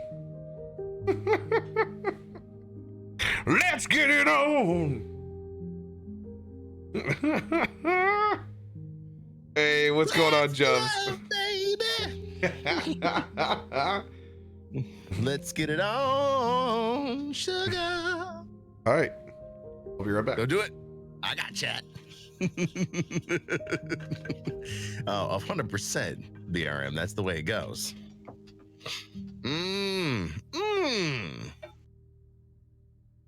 Someone could get an ad 20. Get Ivan to be. I mean, come on. Ivan is already Tormund's horse. It just happened that way. I had an inkling from the very beginning that if that horse was male, I was going to call it Ivan. If that horse was female, I was going to call it Ivan. But it was going to be slightly more awkward. I am the horse.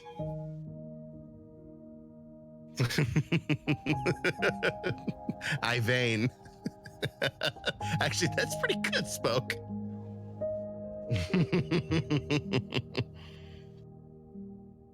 Oh, man.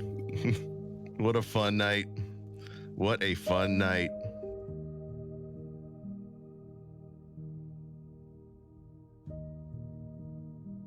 Dashboard lights. Ooh.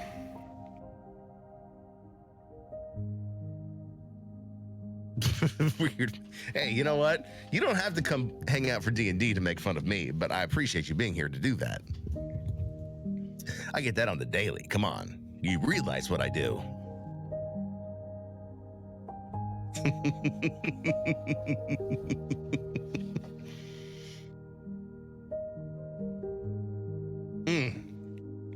Not making fun of you. Not at all.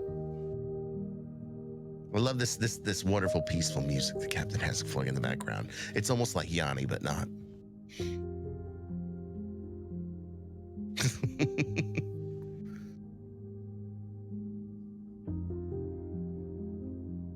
Soccer dude, that's easy. I work at a radio station called Alt 94.9, and if you download the radio.com app, you can favorite Alt 94.9 San Diego, and you can listen to me from 3 to 7 Monday through Friday Pacific time.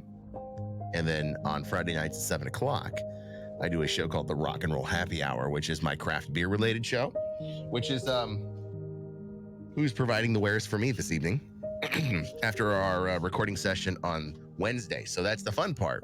You can actually get to see my job Wednesdays around 5 o'clock Pacific time. I bring you into the studio. I take the stream to my work. You get to see what's going on in my office space as I record a show live, and then I edit that show to air Friday nights at 7 o'clock. If you want to see it, you can also go to youtube.com/RadioMang, and you can see both the last 3 weeks episodes that I've uploaded now that I've got my YouTube up and running. Let's go. Do I have that huge purple French Declar on my helm? Yeah, I do. I'm still wearing it, but my eyes aren't glowing purple.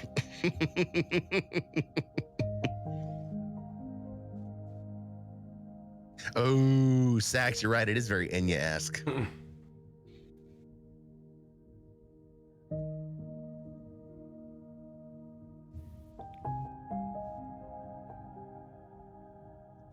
I'm 100% spoke. I'm running that show from the station.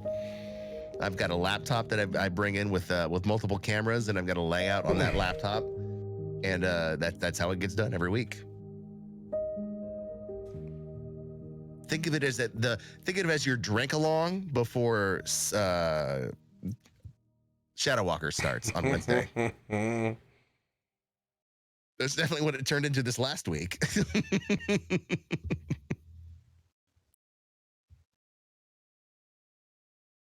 It's the pre-show, 100%.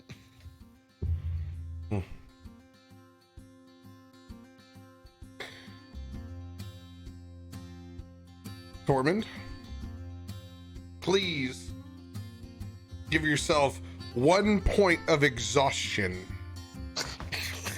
Okay. On your I'm character drunk? sheet. No. Accommodation. Oh, really? So, yep. do I have a long rest plus 1 point of exhaustion? No, you don't have your long rest yet. No. As you dust the sand off from the horseshoe pits,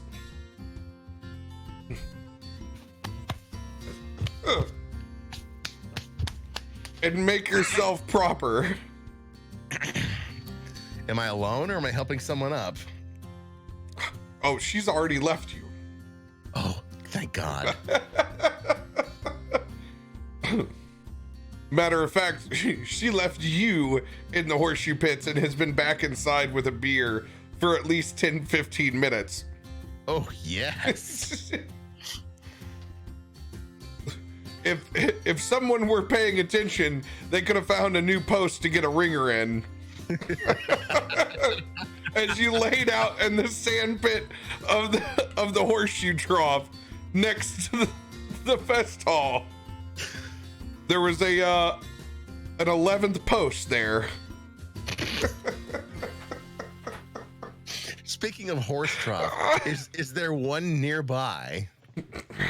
Not that you could ever see. Not in this state. Good enough. I'm gonna pull up my britches and fasten my dragonborn parts away. Sit here knocking sand out of what clothes I have left on. Try and at this point kind of fuzzily make out where the lights are. Trying to do one of these to hide some of the light that's starting to hurt my eyes. As you make your way back into the hall, night is wrapping up. Crowd starting to thin out. You can see Dirakt and Don John. Young blood, we're going over here for fourth meal. We'll see you in the morning. That's right, boy.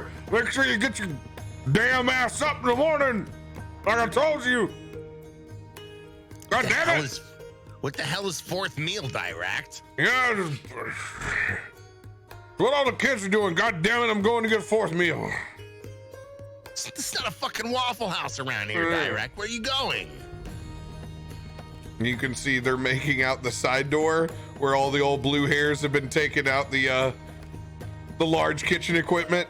Looks like they're about to haggle for whatever's left over.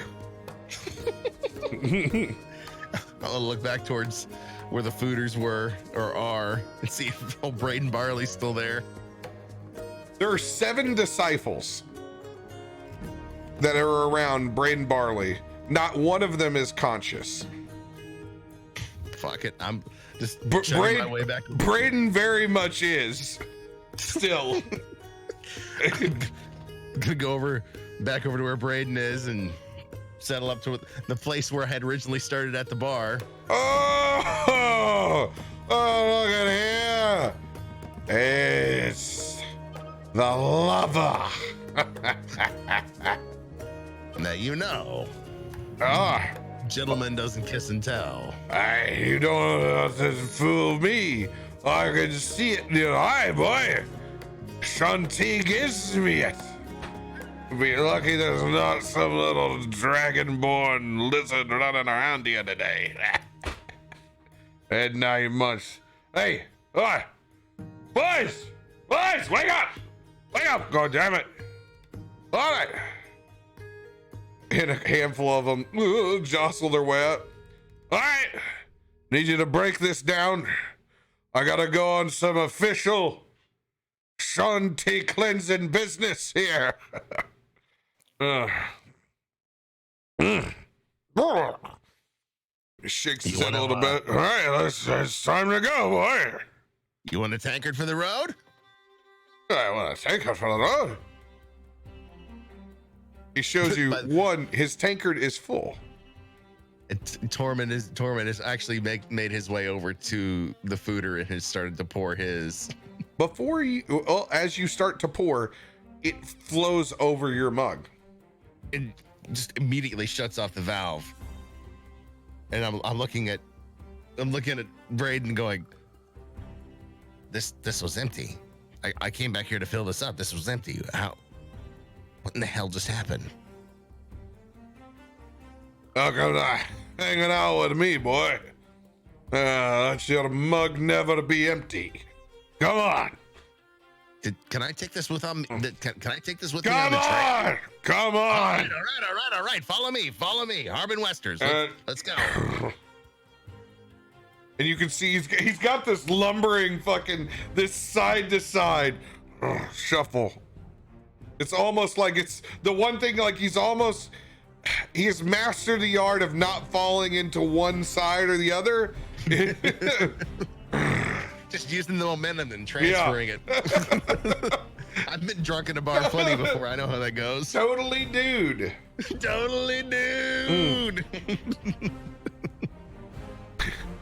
You make your way back to Harbin Wester's garden. The middle of the night, full moon out. This little piece of shit. You brought me to this. It's 4 tomato wires. This isn't a garden. This is an herb bin. Braden, but look, it's cursed. And he points to all the brackish black soil. And it is that the head of that orc is actually, it's like showing in under the full moon. You can see it's actually it's just biting into dirt. Just oh, Jesus Christ. This is how the zombie apocalypse starts. Yeah. That's what I'm trying to avoid. This was a joke. Literally took an orc head from a conquest and threw it in the goddamn garden. Look at this thing. And I may have put a ghoul tongue in a can of Spam to, play a joke as well. Oh my God, and a ghoul tongue on top of that. And then Dirakt tried to bless it with the Phoenix, and you see what's happened here. They got ourselves quite a conundrum, do they? Yeah. All right. I think I know how to proceed. And he takes his tankard and he lifts it up. He lifts it up high.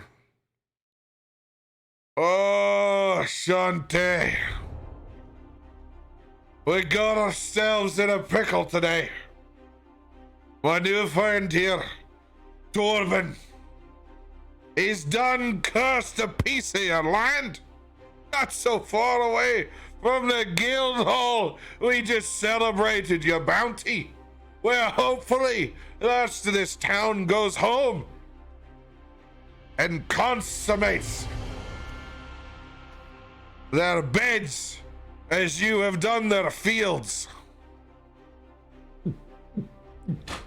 He drinks a little bit more. I ask you to come here Be with me this moment as I finish part of the bounty that you've laid for me to help me extinguish the evil that has scorched this land. Shantae, I do it for you. As he pulls up his robe. As you can see, he literally pulls out his Johnson as I extinguish and send you demons back to hell. And is he pissing on the orc, and you can see it's melting literally its face in, and you can see every mark as he's taking a leak is literally leaving by just a trail of new growth. As he's pissing this new growth, Tormund's gonna nudge him. Get the tomato vines. Get the tomato vines. Ah, I got it, boy. May your blessing have all the glory. And for the glory, may we reap the spoils.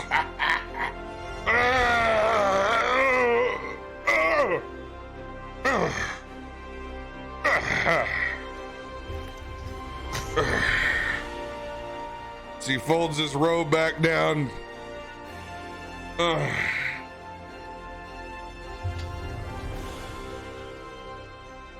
Braden Burley has officially blessed this land.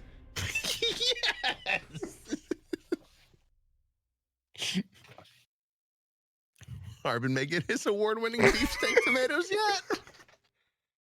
Oh, and a good day's work, boy. Oh, and a good day's work.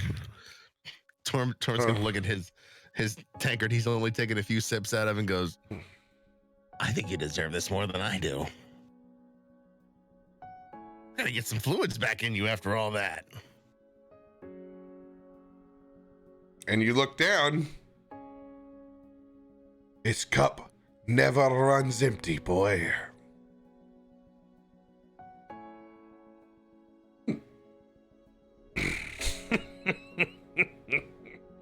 How do you do that? Oh, you gotta have a little faith. Yeah. Sometimes you just gotta have a little faith there. There he is. There he is. Sometimes you just gotta have a little faith there. Tormund. Well, now that you put the garden to rest, Dirakt said something about there being some kind of late night, early morning spot to eat around here. You want to go find where all the silver hairs are fighting over a little bit of waffles and call it a night? We don't have to fight over them. So he brings you over to one of the park benches and pulls out a whole tray of cinnamon rolls. What the fuck? Don't tell the old ladies I took these earlier. I made sure to get the ones with the most frosting so they keep them nice and soft. Two fists. I'm just. Oh, Braden, this is decadent. This is oh my god, this is fantastic. You can taste the sugar, the vanilla, the cinnamon. Oh, All of the good things. All of the good things, my friend. You truly are a friend worth having. I'm glad I met you here today, Tormund. If you need me, just look down into your beer. I won't be far away. Braden, I am never letting this tankard out of my sight. Slaps you on the back. All right, it's time to give these old feet a rest. I'll see you around, buddy. And as he walks away, you can look back and see where the garden was and what its state was before, which was just total chaos and scorched earth. You can already see vines wrapping up the wires. But the funniest part is you lean in and you put a hand on one of these tomatoes. You swear it's in the shape of that fucking orc head. You don't know whether it's the booze or it's you. What the fuck? It puts a smile on your face. Braden.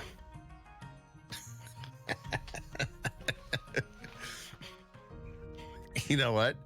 At this point, Tormund is going to find a nice cozy corner between the garden and the house and just... Oh, you're sleeping under the stars tonight. Just nestle in with his tankard in his hand as he takes a sip, takes another sip, closes his eyes, and as they roll back into his head, and he starts to dream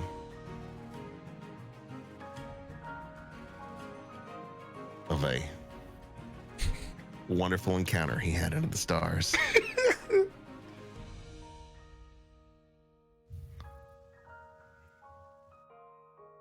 As sleep takes you, go ahead and give yourself a long rest. Thank God. By the way, you don't need to stay for a spell. This entire intro is 100% improv. None of this was wrote down before. Not a single bit of it.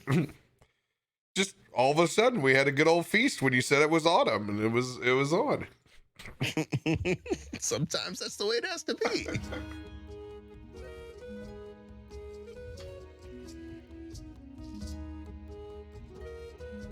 You wake to being poked. What the hell? Young blood, come on, young blood. That Dirakt you sitting right over here, isn't he? He's been out here all night. Oh. And as he holds his hand up, because it's definitely way past sunrise. Oh, Wait, God. Don John and Dirakt, what the hell is going on? God damn it, boy, get up. Yeah, be easy on now, Dirakt. Let's get some. We could get some coffee in the boy. Let's get some coffee in the boy, okay? Coffee would be amazing. Where's coffee? He's already got a cup for you, and you look down. That mug. Not only is it still full of ale, but it's cold.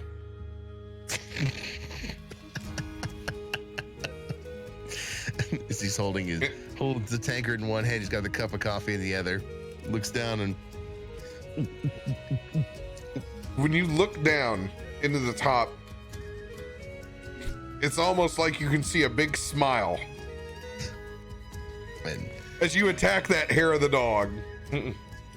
chugging it down.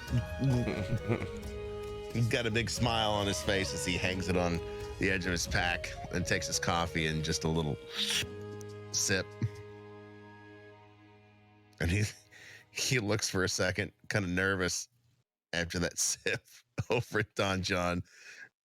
Then he looks over at Dirakt and goes, "You gentlemen are going to have to excuse me for a second."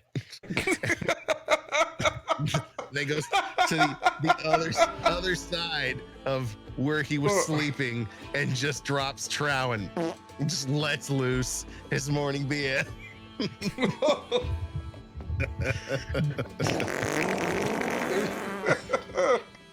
It takes a good 2.5, 3 minutes to remove his bowels of all the sauerbraten and pork and beer that he's had over the last 10 hours. It's like a dump. I was like, what? Let that booty flow. Oh yeah. You attack that outhouse in a way that hasn't been hit in a while, but what's more disturbing is the dexterity saving throw that I need you to make, because this thing is full from the festival last night. Oh no, dude, I wasn't using the outhouse. I was literally going around the corner to shit in fucking Harbin's garden. Too bad. I put you in the outhouse. You put me in the outhouse. That's dexterity saving throw? Yeah. Oh, perfect. I'll take that. That is going to be a 16. 16, dude. You're surviving these DC 15s like a champ. Oh, shit. You realize, man, this thing is full. This thing is full. Oh, you haven't lived until you've done this in real life and go, Mardi Gras right around the corner. Oh God. I was gonna say, I've been to Coachella. I've shit to the top of the pooper a couple of times. to the point of where you're afraid to put the toilet paper down because it may cause a cascading overflow onto your flip-flops. The liquid tension experiment that no one ever wanted. Oh my God. Our content is amazing. Hey! Get that big old fancy ass horse I've been hearing about. And you realize Ivan's been tied up for a while. Ivan! I'm just gonna listen for the whinny. As he hears it, he's gonna bolt off to find his horse.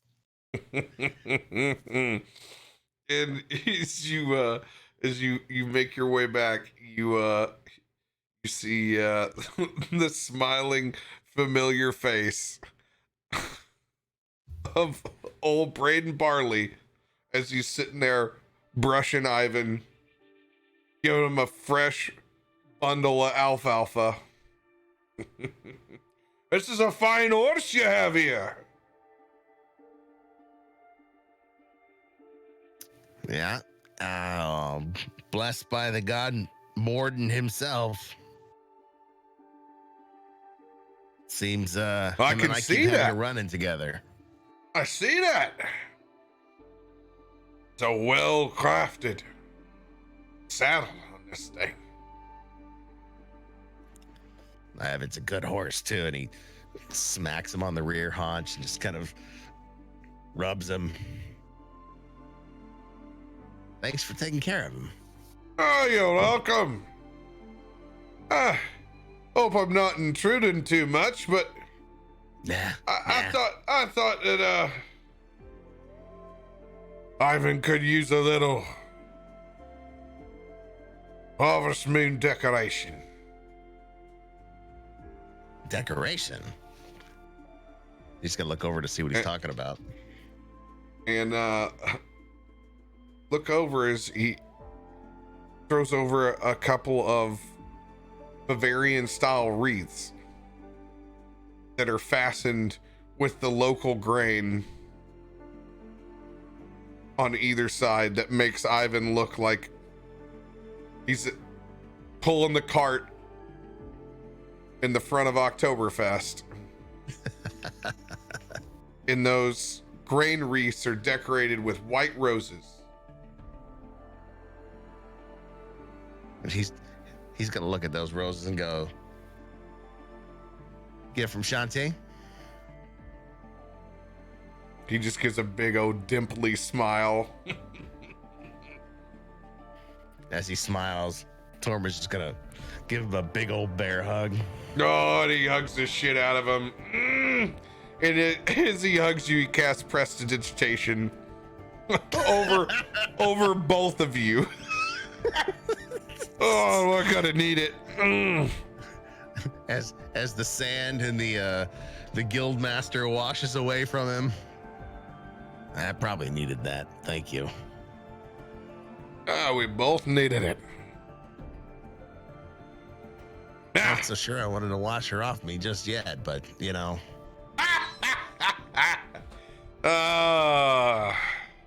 All good things do come to an end. Tormund? Yeah. What? They do. I don't think that's gonna be this friendship. Like I said, if you need me, at Tankard, just talk to me in your beard. It gives you a wink. I'll be around. I got more festivals to go, more guild halls to bless, and possibly more gardens to piss out. That's a first, though. That's a first. That one's a first. I'll make sure if Harbin Wester wins gold for his beefsteak tomatoes, you get a couple. Oh, let him be proud of what he thinks he's done. You can't take all the magic and mystery out of it. Well, he'll talk about this harvest for the years to come.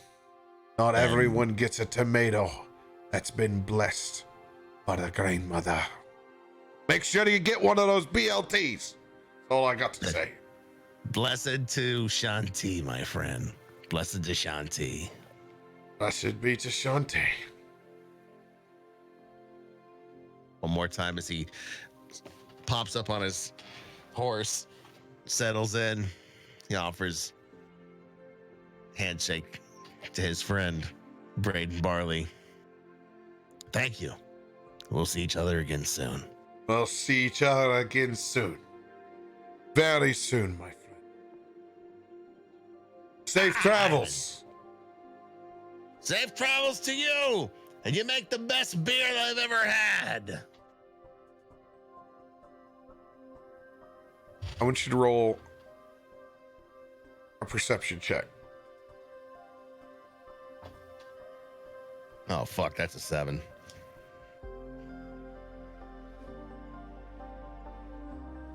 Right off.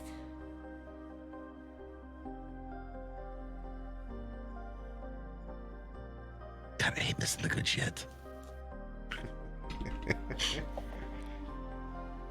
On the back of Ivan, you meet back up. This time, there are no burrows.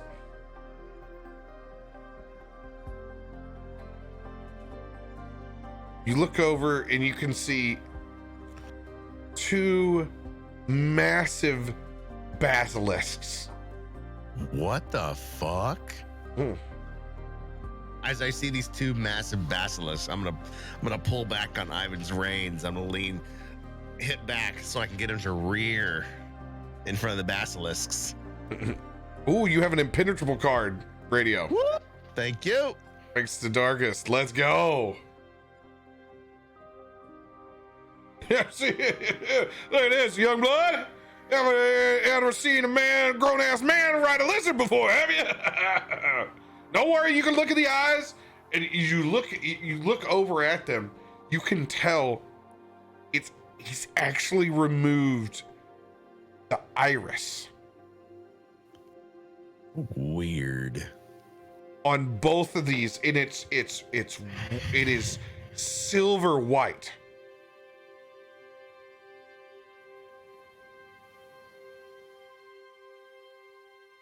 Wait, hold on. I hadn't rode a basilisk in a long time now. And by long time, I mean ever. This is something else, Don John. This is something else. Wait, hold on. How the hell did you remove the irises out of a basilisk? Woman, you do it real goddamn carefully. That's how you do it.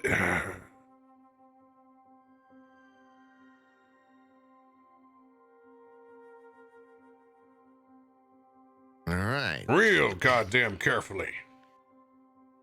Carefully it is then.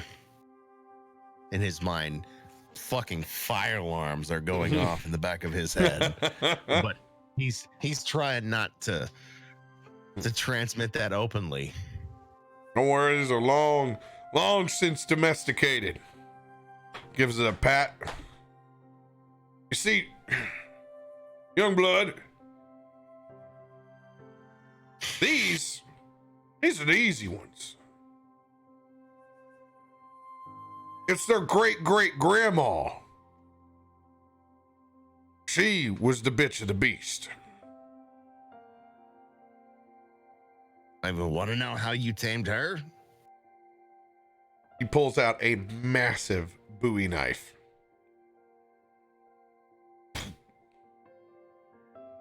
Like most things in life,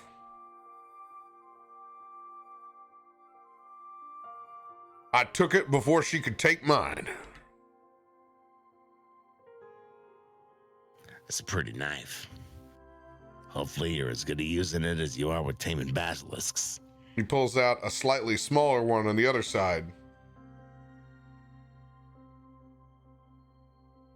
I got one for finesse too, boy. And she's it. All right then, Don John.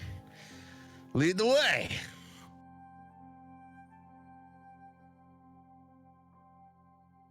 Guys begin to head out up to the northeast. You're able to make it on your first day's travel before you have to break camp. Out along the mountain edge, a place that has become familiar over time. You made plenty of treks this way through the Sword Mountains. You know where the springs are at. You know where to get fresh water. You know a good defensible camp. However, this time,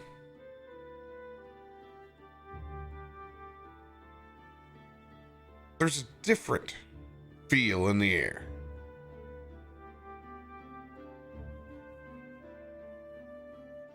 Oh, that's a nat 20! Let's go! Let's go! Brutal critical for Tormund! Hot damn! Hot damn!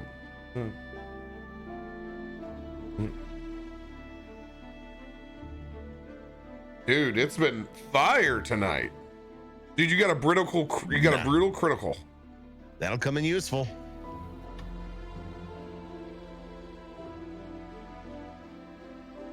I needed one of those.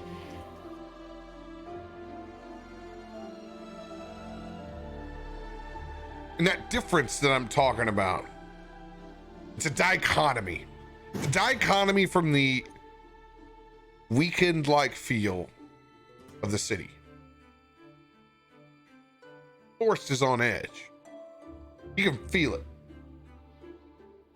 Just like the animals are on edge. I need you to make a perception check while you're setting up camp.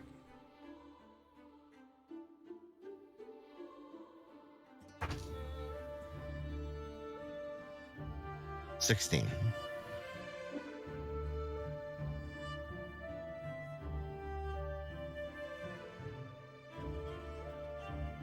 Guys are on fire tonight. Just added a lucky to that too. Let's go. Let's go, dude. Let's go.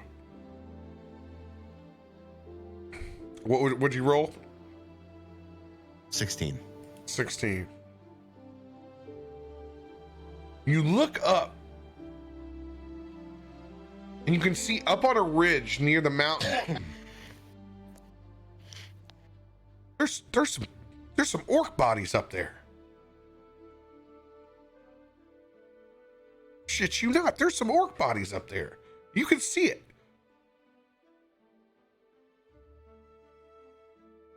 He's setting a camp. Tormund holds his hand up, blocks out with glare. Is Dirakt. Stop what you're doing. Look over there. Right there. Oh shit. Those are orcs. Let's get up to that. Let's get up to that ridge, boy. Let's go on. Let's get up to that ridge. You want to leave camp? It's fine. We're not that far off. Let's just go up there. All right. It only takes you 10-15 minutes to get up to that ridge. As all three of you make your way up. You look and you can see their bodies. Full hide armor, two-handed battle axes. Tormund, you lean down, you touch one of the bodies. Wet. Wet? But just cold to the touch. And you look and you can see it on their skin. These guys were frozen. Touches it. Pulls his hand back. Dirakt, these guys were frozen. This... We know what that means, don't we? This is the goddamn white dragon, isn't it?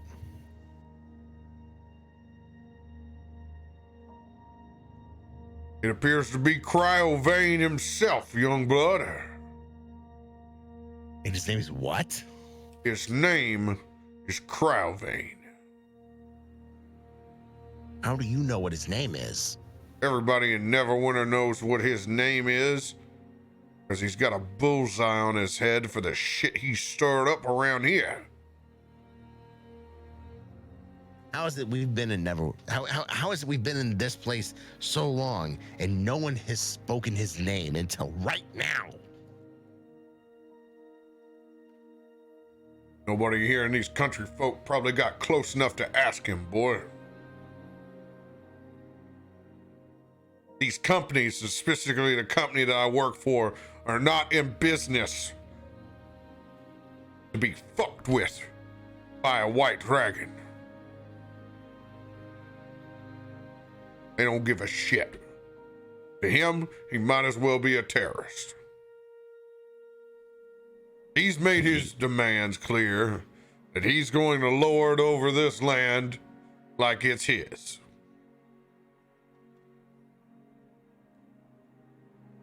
Problem being, he hasn't become a big enough problem yet for the big bounty hunters back in Neverwinter to take notice.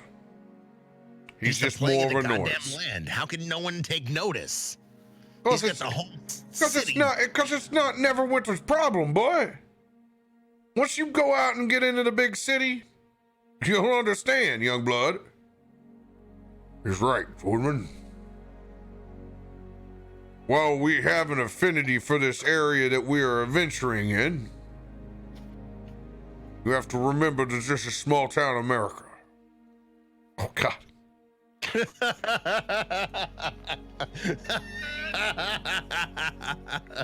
Nobody gives a shit. And if you're gonna make things better, you're gonna have to do it yourself. 'Cause nobody's gonna come here and save you.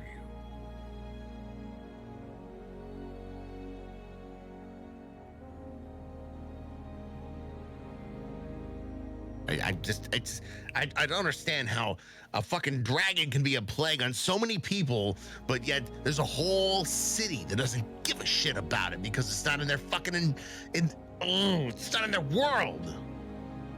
Ain't touched their pocketbooks yet. That's why.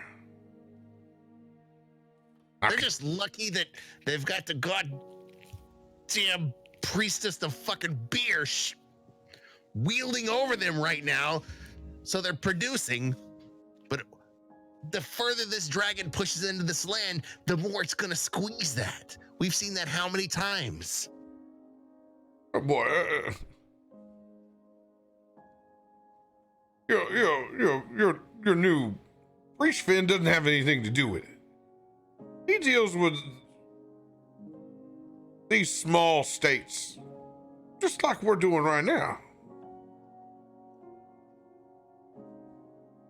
Remember, these big cities, they're slow. They're reactionary. Take, for instance, what we're about to do. We're gonna go up here and take care of this problem in a mine. Hell, it could have probably been taken care of 6 months ago. But not until it became a problem. Once it became a problem, we gotta show up. Remember, bigger the city, slower it moves. Yeah, but it's a problem to the city now, but it was a problem to these people 6 months ago. Yeah. But nobody gave a shit about them then. What? Neverwinter doesn't give a shit. You gotta remember that. Neverwinter don't give a damn. Okay? The quicker you realize that, easier your life's gonna be. Gotta remember that. He puts his hands on his hips and kind of turns, goes to the side.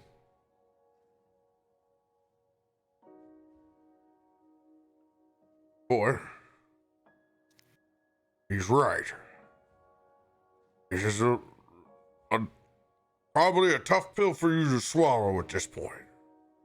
No, Dirakt. We've been doing. I get it. No, we've been doing a lot of listen, things. I get it. I get what you're saying. The fucking people who have all the whoop-de-doo in the fucking world get the fucking shit that they want, but all the people down here where we've been have to suffer until it becomes their problem. No, we're gonna go. We're gonna clear this mine out.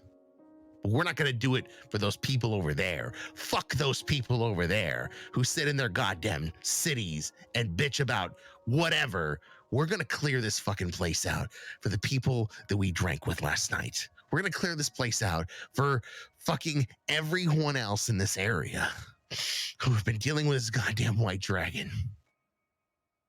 'Cause fuck that city. It's just like Gancaster. It doesn't fucking care what happens to the small people.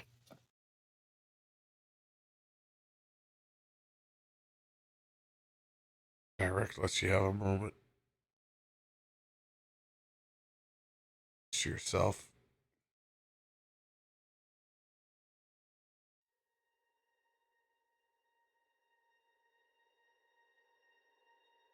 He begins to open his mouth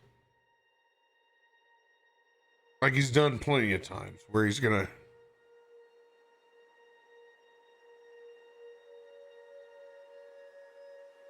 give you another lesson, but he doesn't.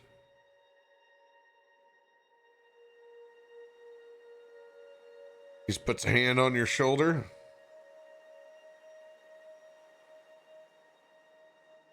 That's what we'll do. And when he puts a hand on your shoulder, he goes over and puts a hand over on Donjon's shoulder. That's what we'll all do.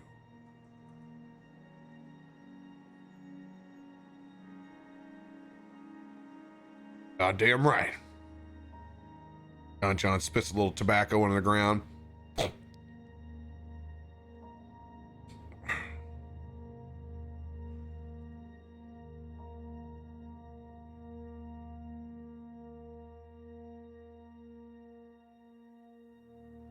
You guys make your way back down into the camp proper.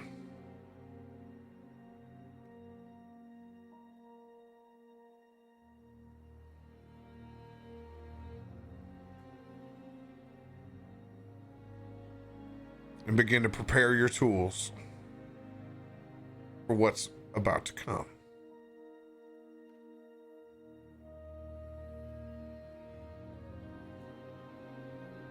Go ahead and give yourself 5 bonus hit points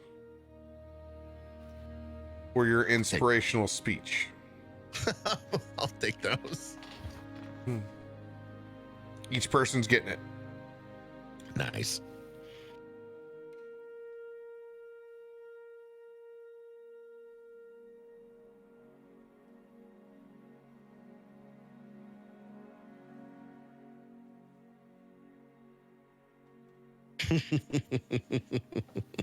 Make sure all your sheets have been long rested. Don John's just sharpening up his knives.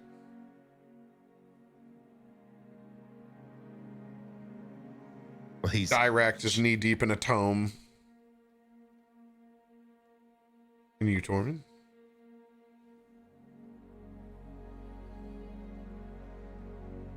Tormund walks over to Don John.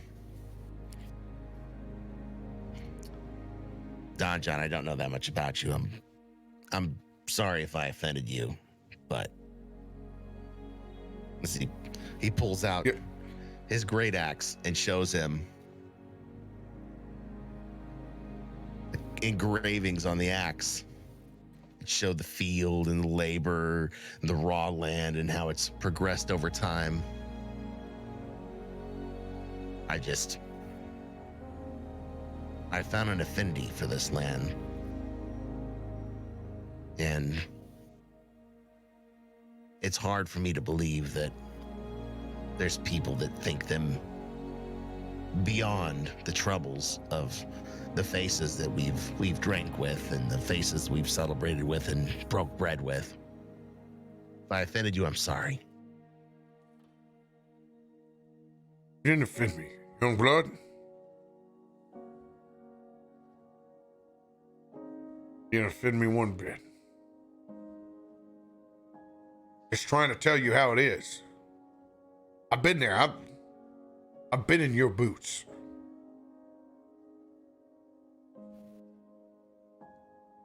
Hard making a living out on the road. I understand there's a lot of excitement right now. What? It's new, it's fresh to you. It ain't beat you down.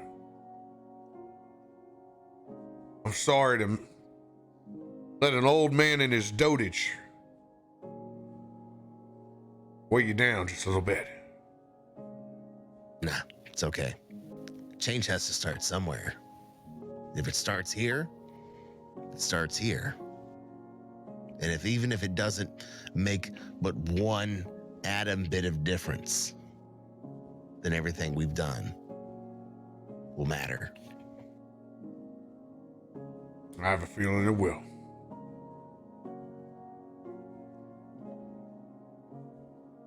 So, tell me about what you and Dirakt have done in the past.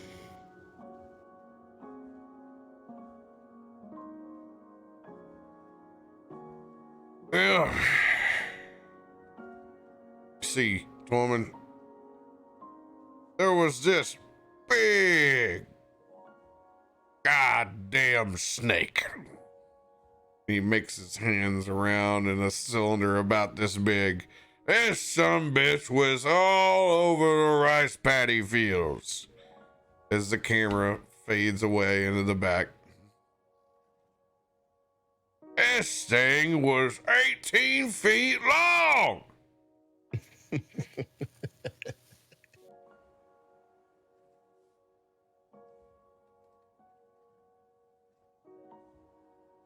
After a long bullshit session of random beast vanquished,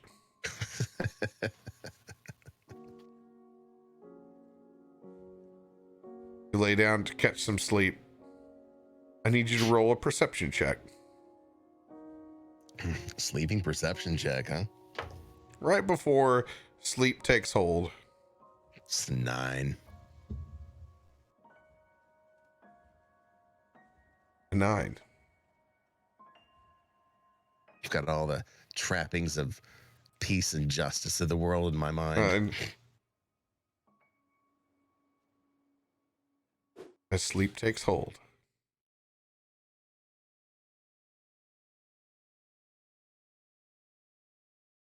Rise up for another day with the smell of campfire coffee.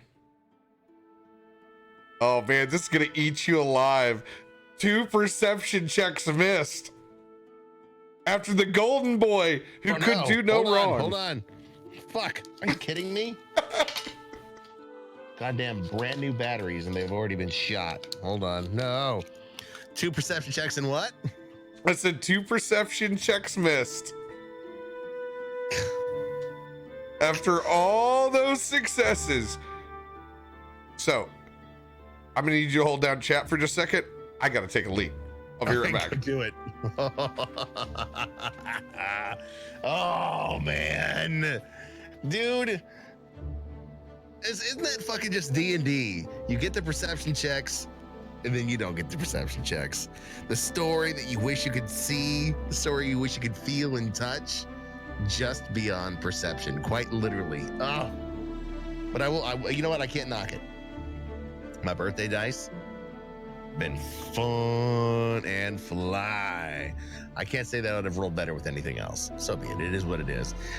Had I had the forward and didn't think we were getting any combat, I probably should have burned my my 1d6. But I mean, it is what it is. Well, thank you guys for hanging out. This is probably one of my most fun D&D sessions. It's just this right here, just us, you know, doing what we do, hanging out with chat, telling a story. Oh, it's so good. I love it.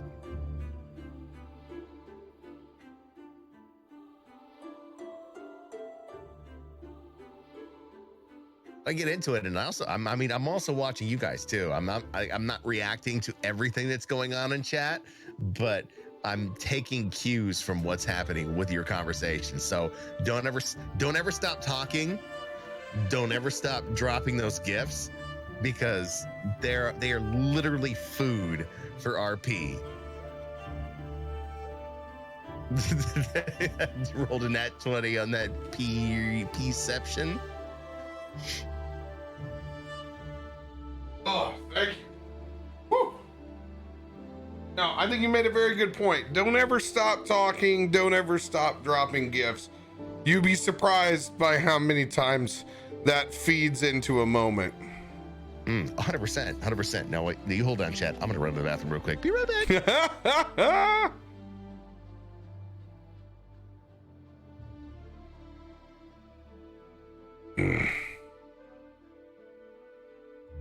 By the way, this is one of the worst episodes ever to have to do on an empty stomach.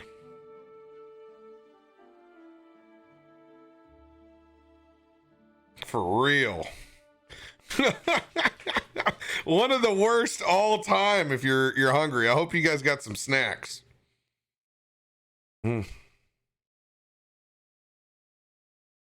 Oh, don't worry. Yeah, we just left it. We left the good stuff, my friend. We left the good stuff. Because you can drop a gift that means something. Like it has connotation. The other shit's just random. It's just randomness. Oh, I'm good, actually. I actually ate dinner. I had orange chicken. But there's a lot of times folks do come in and we go late enough to where it's essentially, it would be like my lunch or my dinner time when we end by the end of it. Fuck that shit. I had wings for dinner tonight. Let's go. Nice. Now they weren't CaptainRoBear wings, so there's a difference there. But they were wings nonetheless. Beat Up still does a pretty good job.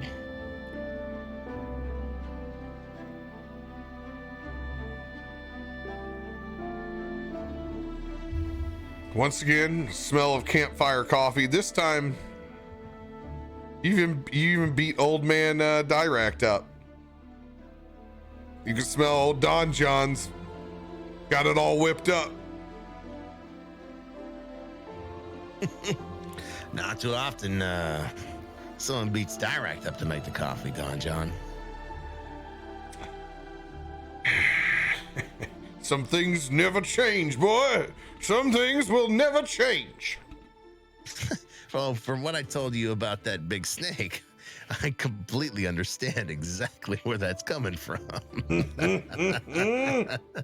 But All right. I'll never tell Dirakt about that. No, you can't do that. It'll crush his little heart. It'll crush his little heart. Now, let's get our ass moving. We need to get up to that Golden Toe mine today. All right. Tormund's breaking camp down. Just for a second there. He's slinging stuff into his pack. He looks down into his tankard that's hanging from the bottom of his pack just to see. Smiles as he sees the wet wood at the bottom of the tankard and just goes about breaking down camp. Roll a perception check.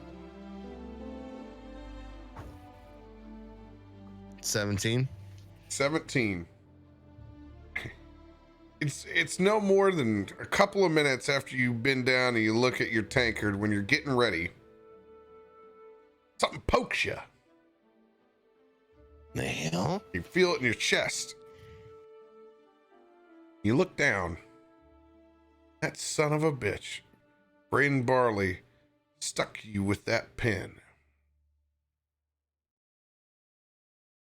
With the white rose in the center. And the wreath wrap around it of grain. He stuck you with that hand of Shantae pin. Way, way, way back.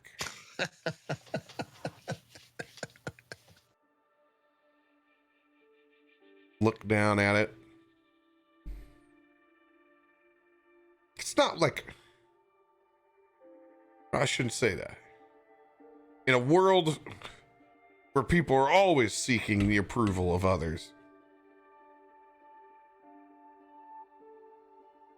the feeling that you have the approval of multiple gods of good deeds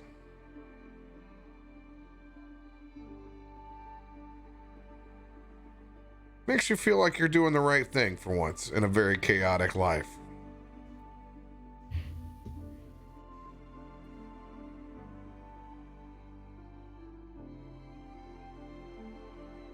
What's a smile on your face? Tormund smiles as he grabs the pen and just slightly tucks the pointy end back against his hide armor so that it's not sticking him constantly, but he leaves it in place. He leaves it where it is. He wants it there as a badge.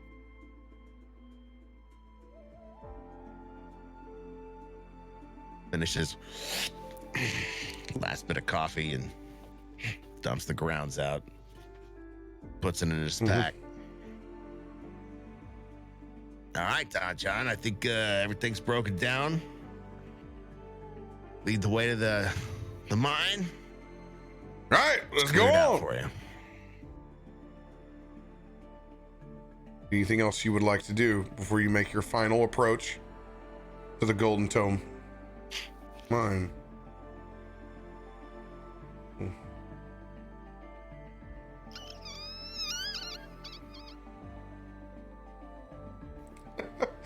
Same time you did that Fort Man gift comes through. That was amazing. See? Beautiful timing. It's all about the timing.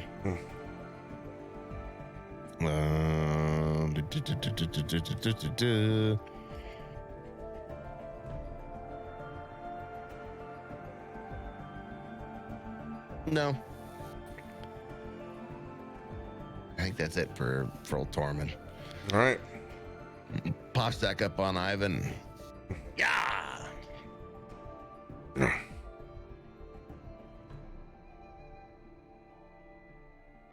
guys leave the area, making your way past. You glance one more last look back up to those orcs that were once frozen. Cryovein. His name is Cryovein. It's no more than feels like seconds when you close your eyes and open them back up again. Hold up! Hold up!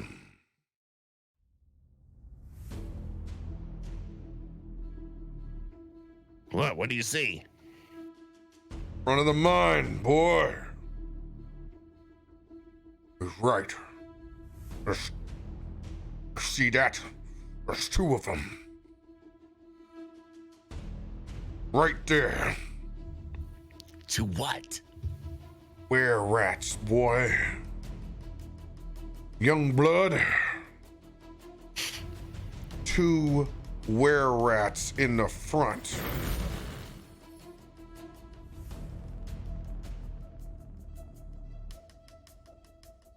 Oh. Those. So we slowly make our way forward. You can see the humanoid shape completely man and woman like, except it's coated with hair with a long bald tail. Multiple daggers on either side, long claws.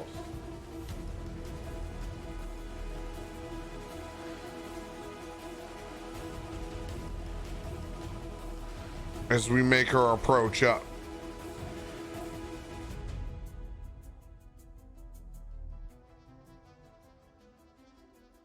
I'm John Raskin. I'm a representative of the Neverwinter Mine Company.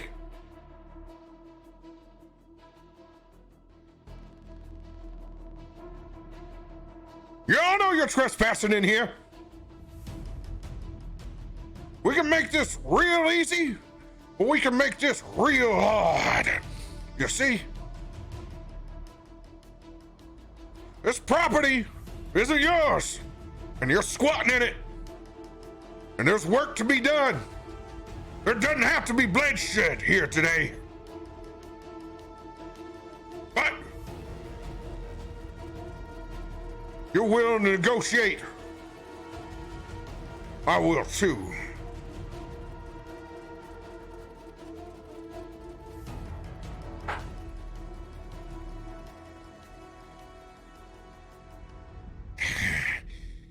If you want to talk to the master, you can speak with him. We cannot make these terms with you. But if you are willing to speak with him, we will grant you passage.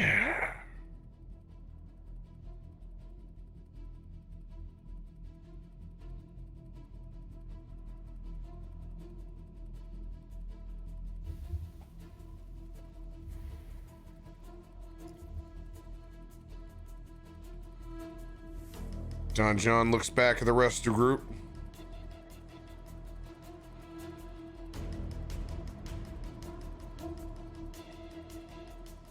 Just nods his head back.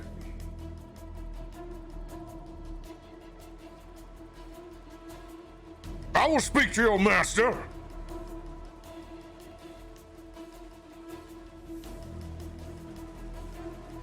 Tormund's gonna nod his head over to Dirakt and John and follow suit.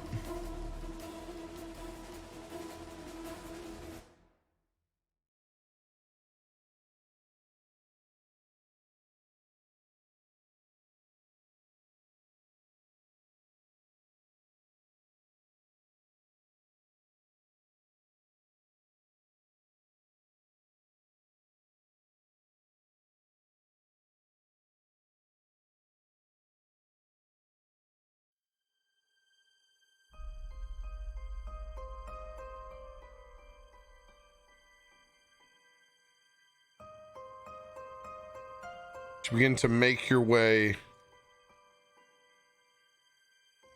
into the main shaft of the Golden Toe Mine.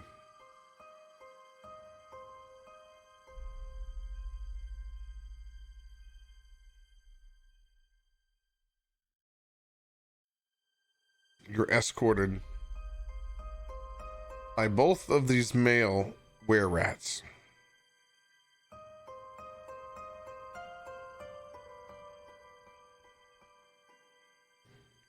As you come into the first area, you can overhear them. Yes, we will take you to Celine von Aster. He is the Grand Master.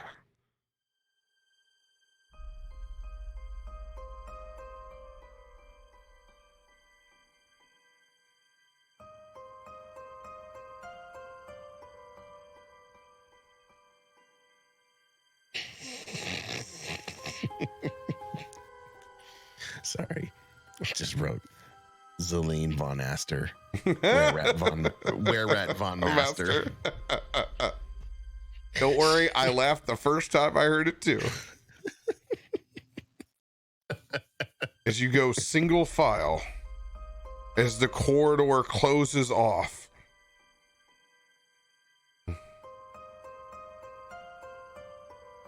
another boom, boom, boom.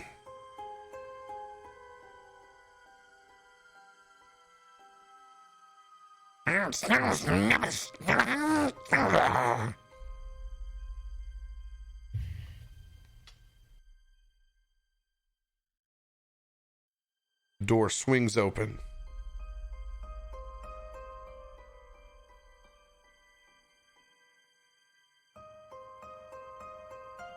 Both of the were-rat guards make their way in. John follows. So does Dirakt.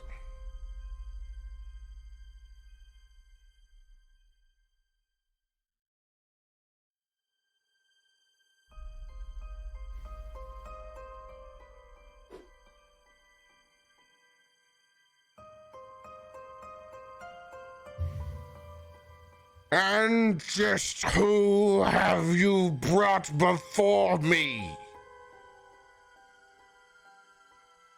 Speak!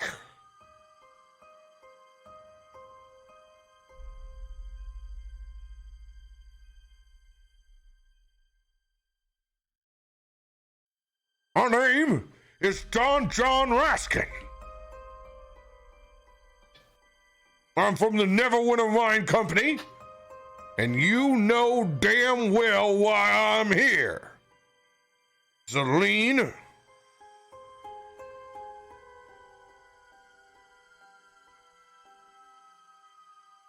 Should have never occupied this mine. You knew they'd send muscle in. You knew better than this.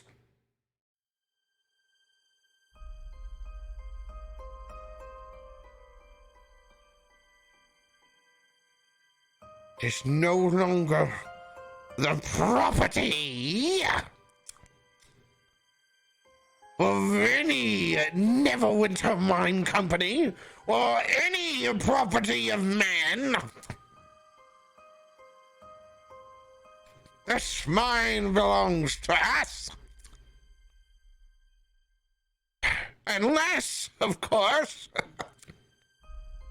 you have an interest in cleansing our previous home that is overrun by the elect. I don't think you're willing to take that bargain. We have been displaced, much as everyone else has.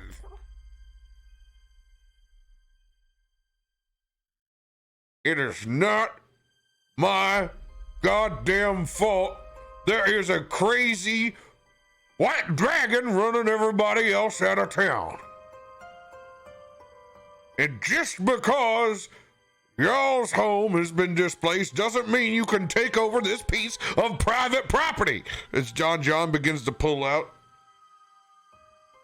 a long deed.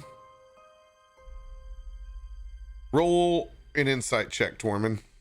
I was just about to get into this shit. Insight. What's my insight? What's my insight? +1, 16. 16. You can see the frustration starting to boil up on Don John's demeanor. You see, this is goddamn personal property, okay? It's goddamn personal property here. Don John, hold on. Hold the personal property for Young blood. Don John, you need to hold your yapper for a second, boy. Quiet. You need to put, hey. Let me speak.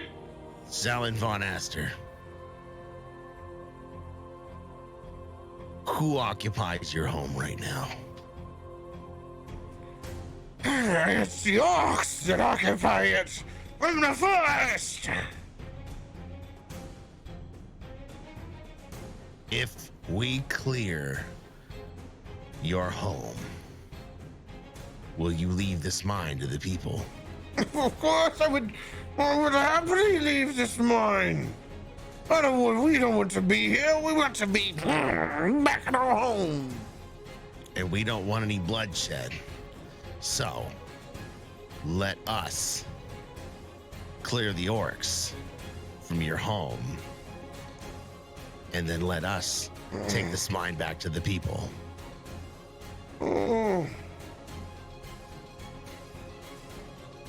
This would be a most favorable deal.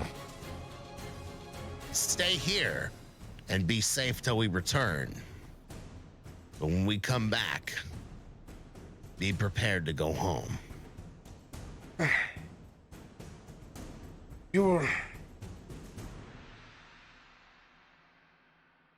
If we are to agree upon this,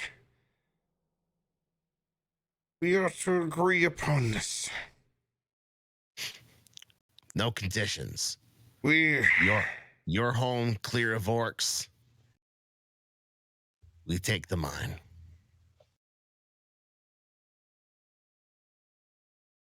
We are to agree upon this.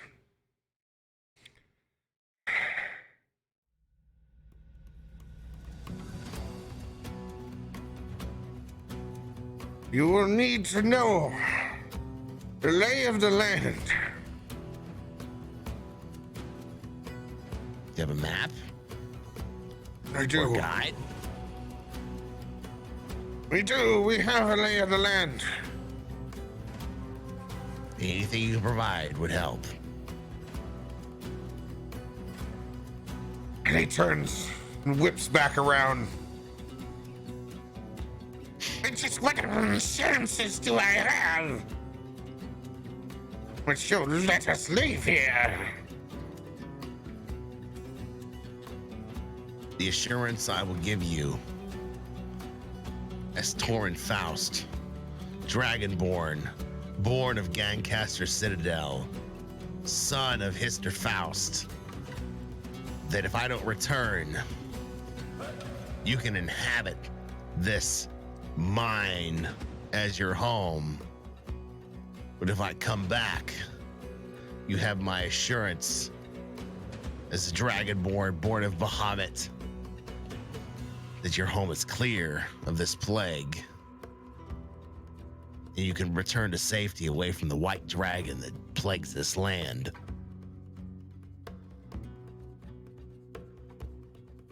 Roll a persuasion check. Oh, shit. At the same time, you have the hand firmly grasped on you of Don John, on your arm, just squeezing like he's checking your blood pressure.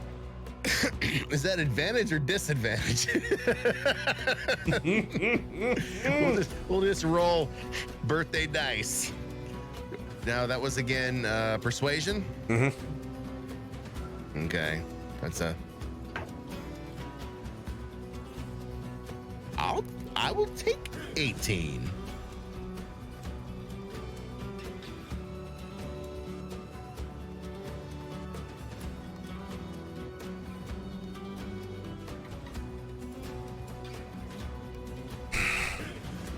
Come, Tormund, Faust.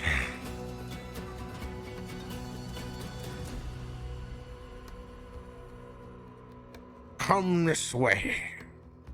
I will show you the plans of our former home. Tormund's gonna push back past Dirakt and move next to Zelen.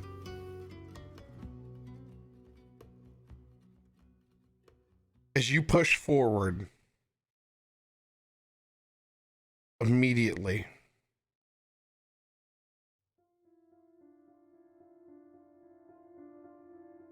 you see something out of the corner of your eye. I need you to make a dexterity saving throw. Oh shit. Sorry, remember that voice? It's an 11. 11. You were bowled over by a giant alpha rat, knocked prone. There is no deal. There has never been a deal. You fool. We'll feed you to the mice of the caverns. As a spear also comes into your side.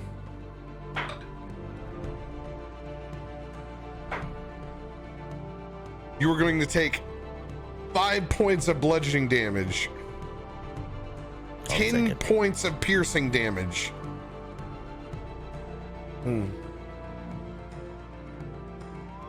I need you to roll for. What if I'm not going to fight back? What's that? What if I'm not going to fight back?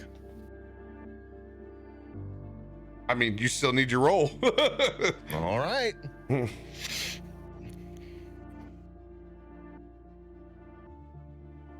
18.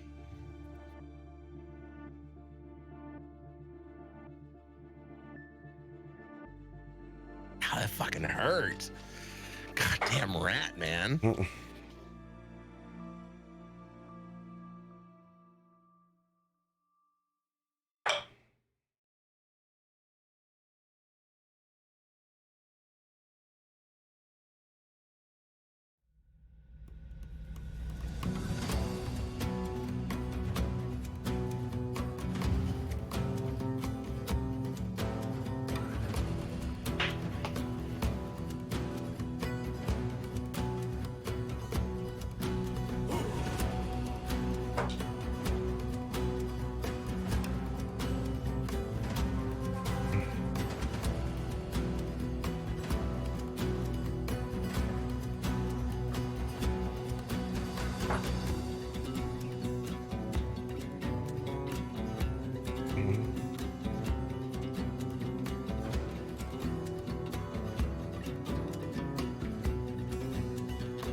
All right.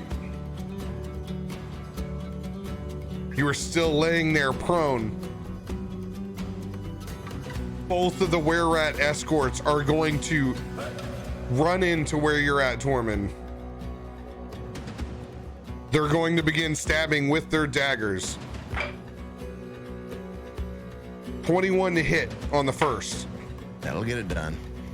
18 on the second. That'll get it done. Nat 20 on the third. Jesus Christ, I'm gonna be dead before I fucking even get a chance to move.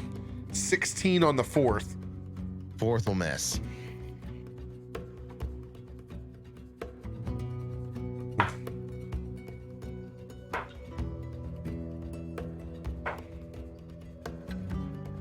Take 6 points of piercing damage from the first.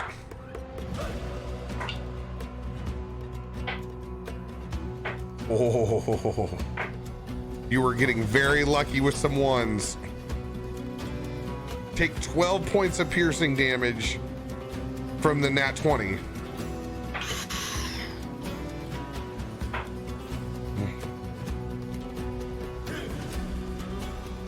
Take 8 points of piercing damage.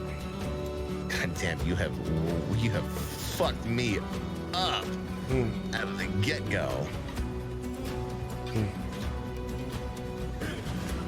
It's a bitch when I've had my fucking rage going.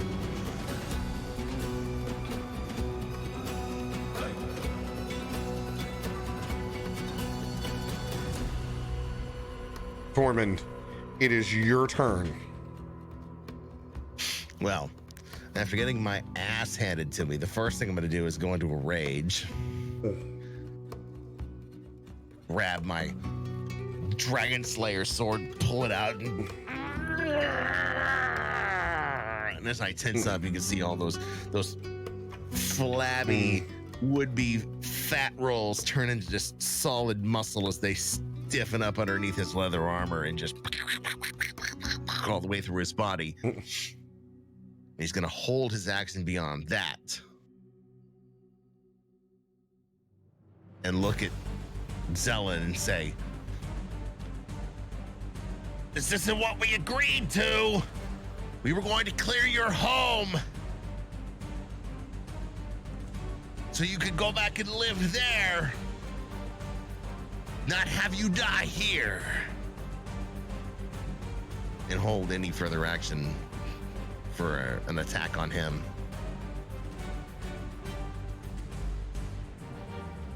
All right.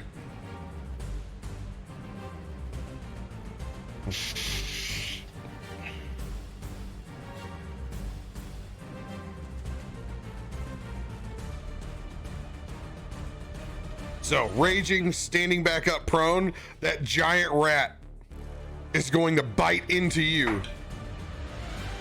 19. Just gets it done. It's going to do 8 points of piercing damage. God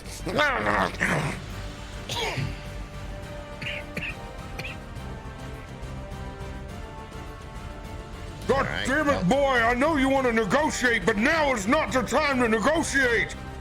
Well, now that he's bit into me, I'm gonna fucking lay into him.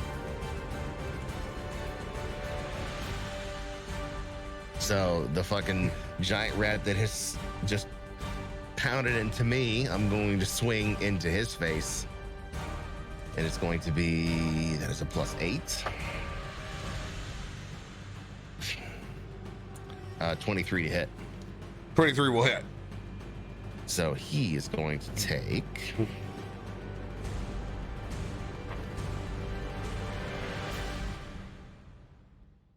17 points slashing damage. 17 points of slashing damage. It looks like it does significant damage to this giant alpha rat. When you do, you hear, and you're hit with a swarm of 3 other smaller giant rats.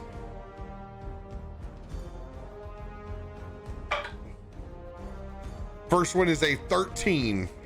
Miss. Next one is a 15. Missed. And a 19. That'll hit. Does 5 points of piercing damage. Son of a bitch. So close.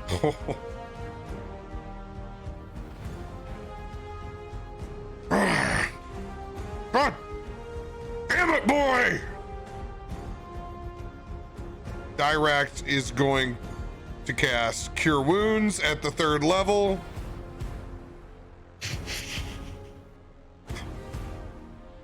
$3d8 + 3. Baby, I need to roll high. I need to roll high. 4, 6, 7, 17, 21 points. I will take them. I will take them all. As you feel the hot, fiery singe of ash and flame as the phoenix cauterizes your wounds.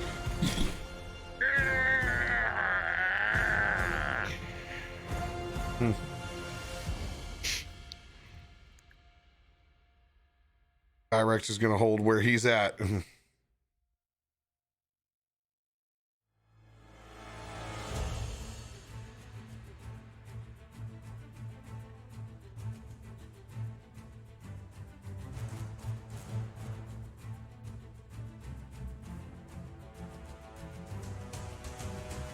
Right.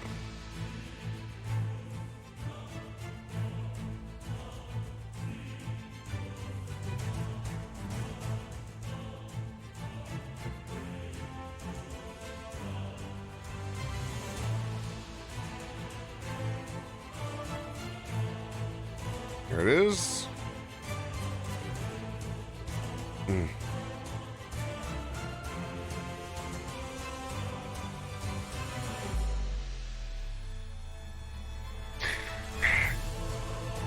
It's not the time or the place for negotiation. This mine is ours now, lizard man.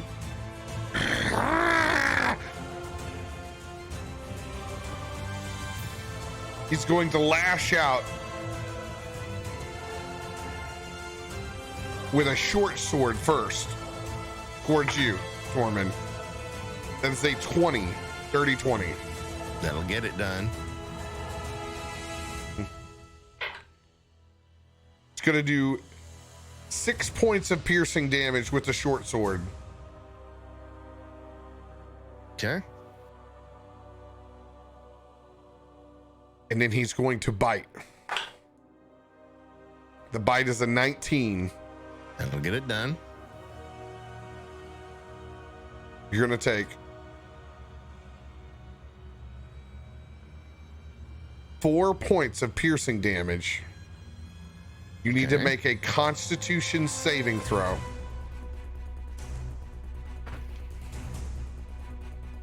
$19.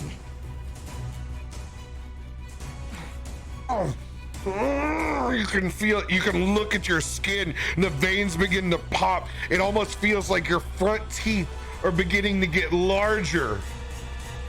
And the pain, you're able to hold off. As you can feel the lycanthropy surge through your veins for a moment as you're able to fend off the curse.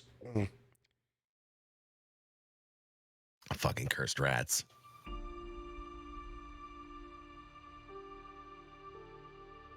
Every single one of you is going to die down in this mine tonight.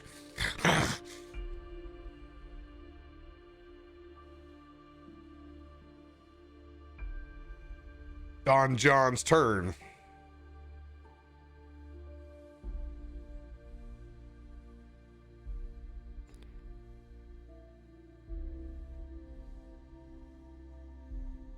Don John pulls out both of his knives. He's gonna go in hard on that first rat next to him. Oh, that's a nat 20. Get it, Don. Don does 7 points of piercing damage.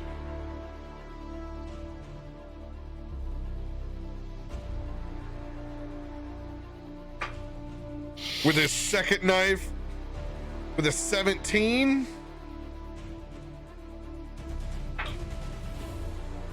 He does another 8 points of piercing damage. Murders that first rat. Fuck that rat.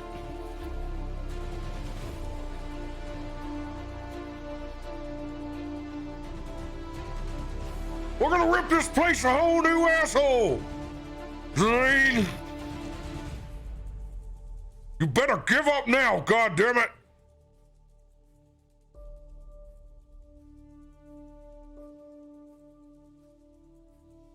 The 2 were rats next to you, Tormund, are going to strike at you again. 15. Nope. Dirty 20. Gets it done. On the dirty 20, Dirakt is going to use his protection card against you.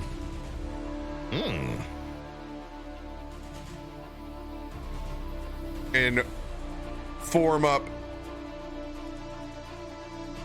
a shield of the Phoenix.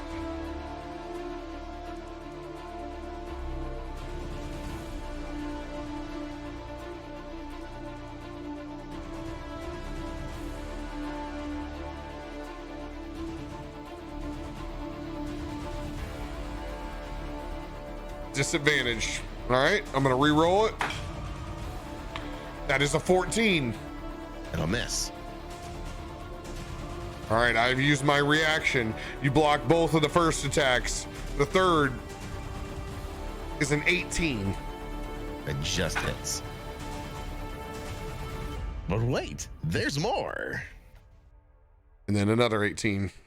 Hold on. I've got an impenetrable card that I believe I can use to help fend off one of those. I just need to figure out what impenetrable is.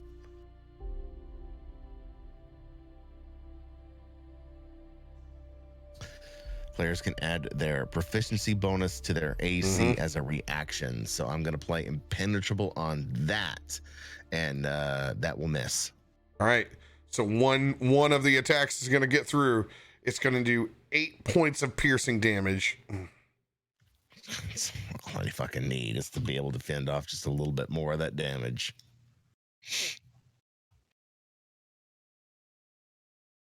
All right.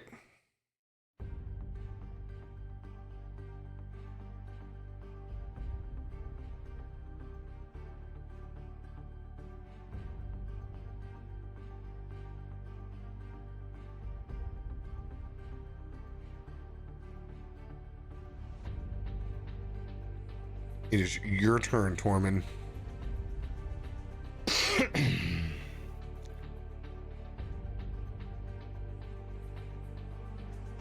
Well, still refusing to believe that Zelen has orchestrated this attack against him and his friends. He's going to attack the known entity that's in front of him. And he's going to use his breath weapon on the alpha rat and the 2 rats in front of him, which will literally fire cleanse this whole area right here. So they're going to need a dex of 12 to save. 9 on the small guys, the alpha rat. 17. All right, so the little ones are going to take, stand by,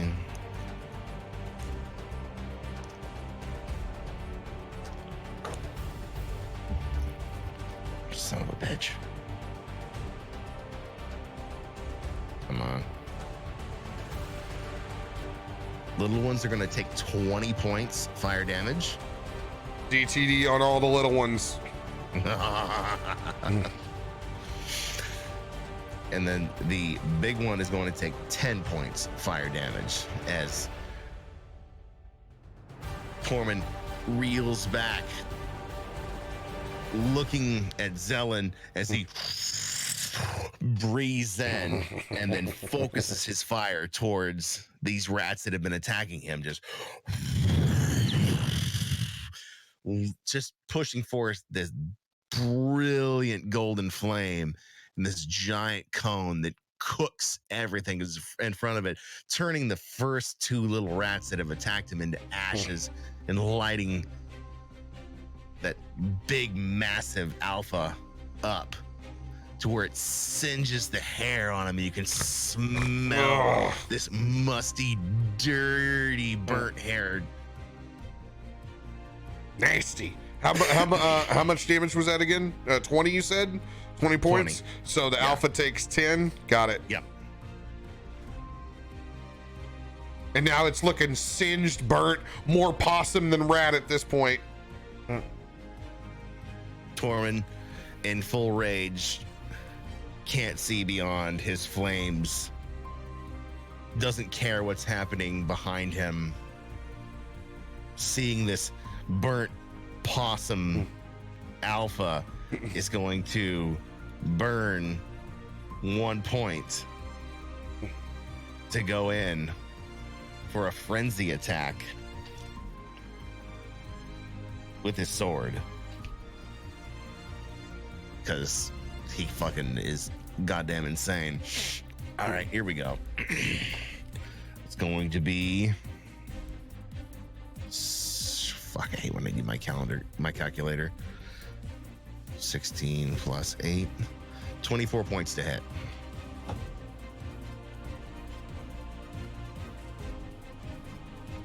Does 24 hit? Yeah, 24 hits.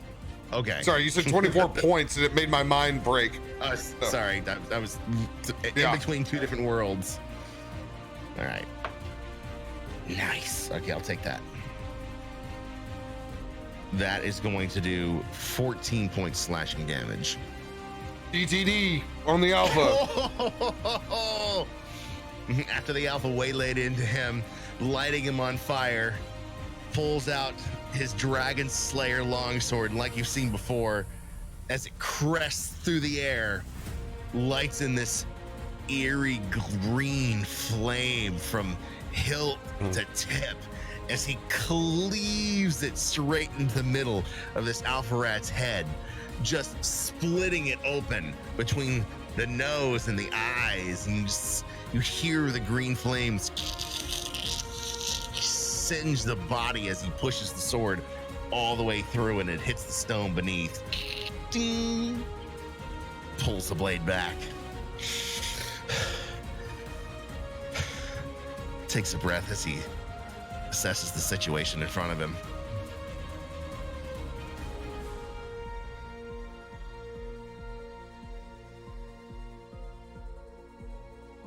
All right.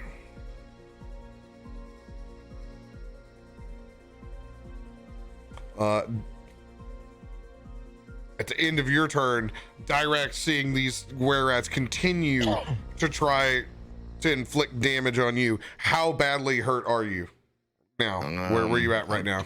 I'm pretty fucked up, but I can take at least one more volley without dying, maybe, depending on if I get critted on again.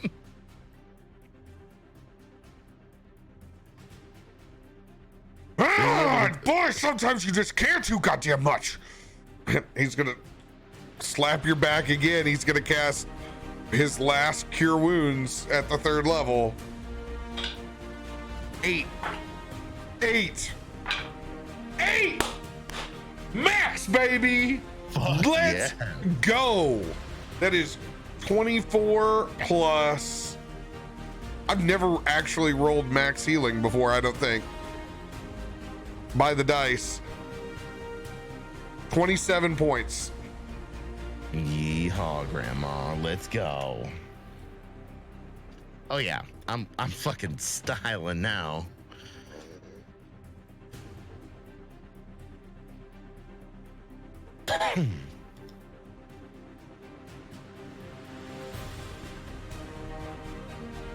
Celine goes and rakes you with his claws across your chest as you can see this shadowy like substance flow over them with both of his hands. First one is a 19. That'll hit. Second one is a 18. That'll hit.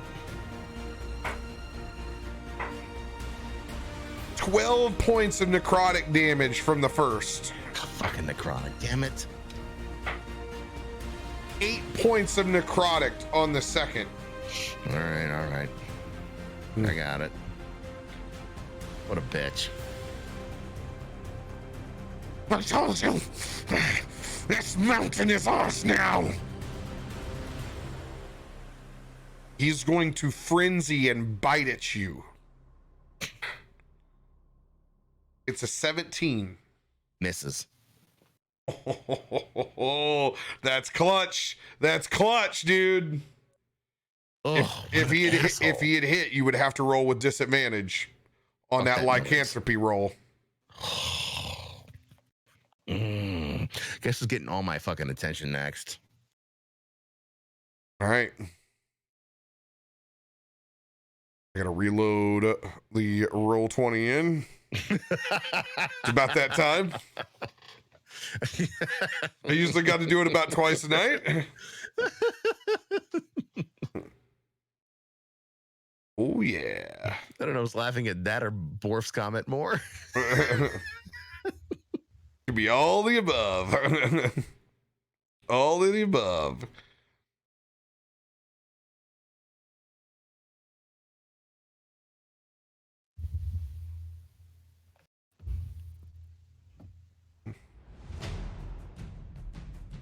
All right.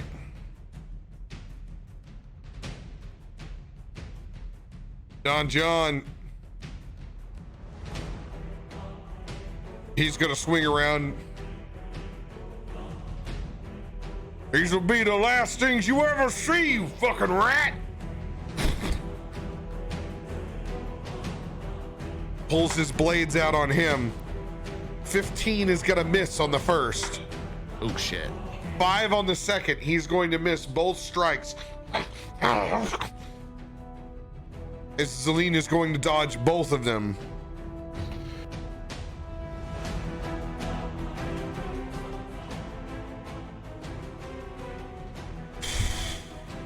Two were-rats down below. They're gonna go in at you again, Tormund. Bring it, bitch.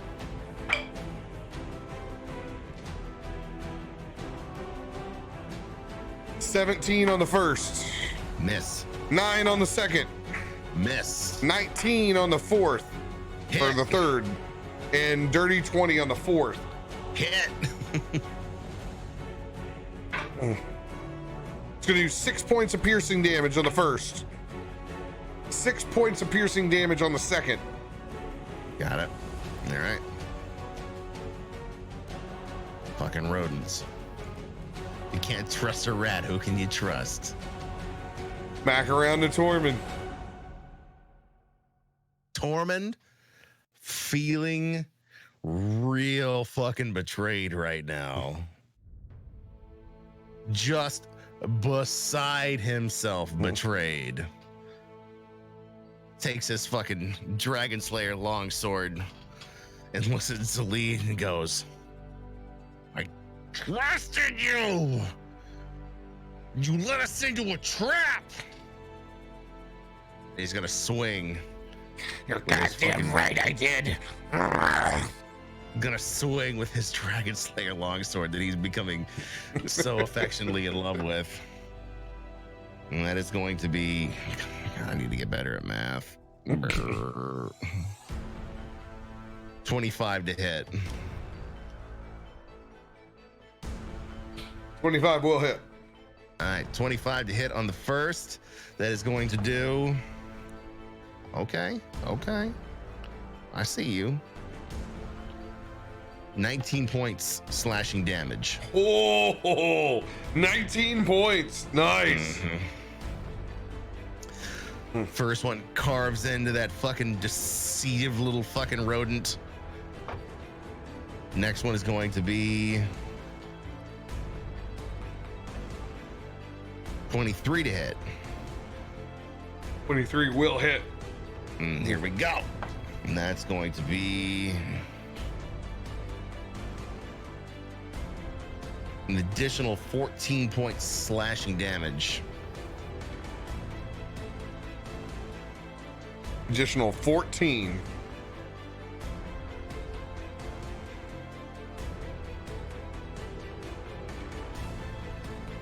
It's looking rough. You've put in significant damage into him.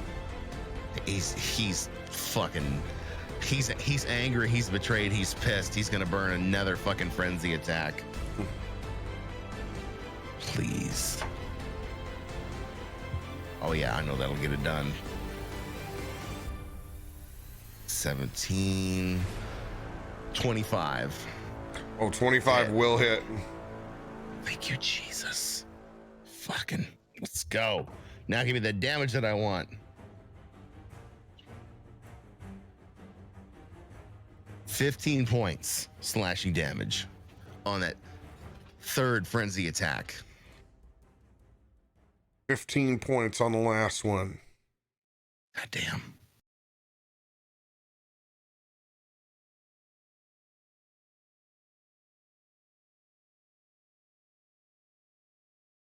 DTD.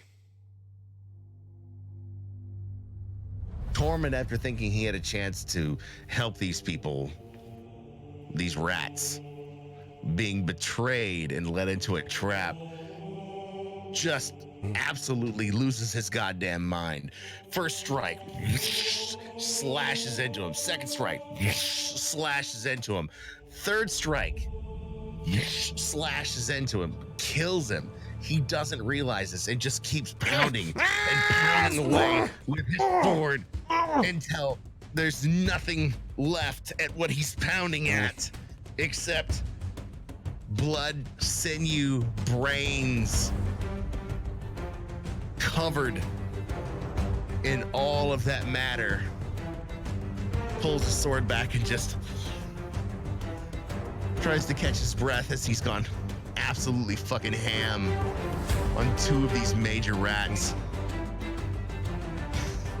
I wanted to help you, but you betrayed us. Now we're gonna kill all of you and anyone who's left in this cave. And that sword is glowing green with dragon fire. He's going to swing it over towards those two rats that have already had a couple of shots at him. He's just gonna stare down in defense.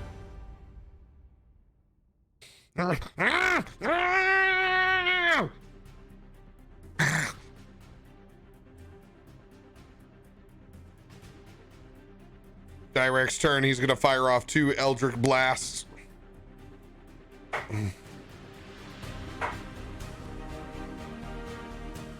16, 18, those are both gonna hit. Ooh, let's go. 8 and a 10. Kill him!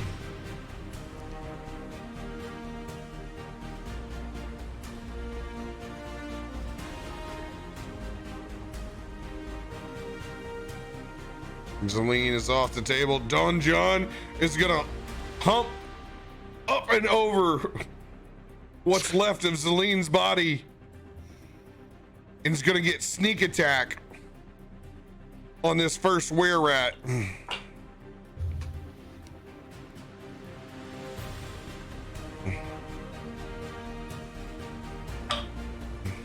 Oh, so close. 19. That'll hit.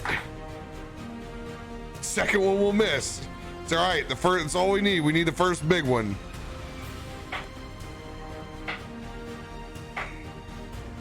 Nine,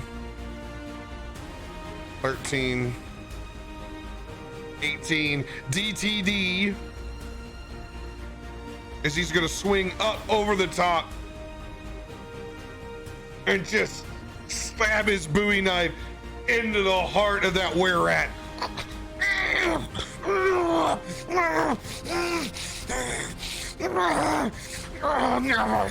Take all of us. I'll see about that, goddammit.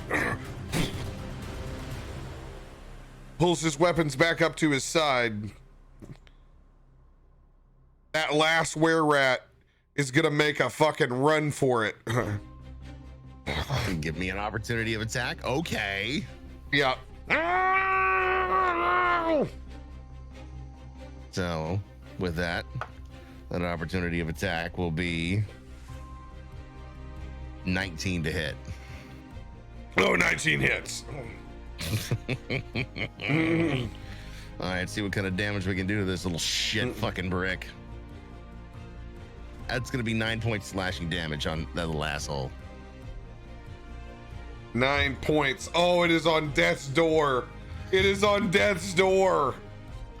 Dirakt should get a fucking opportunity. I do, because he's right in front of him. I do, and I have Warcaster, so I get to use my Eldritch Blast with this. Come on, baby, roll true. Got a +6. Get it, son. 21, baby, that'll do it. All right. DTD for Dirakt. 60 no scope.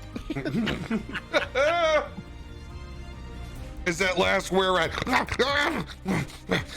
comes running, scattering, goes up against the wall, sliced by you at the end,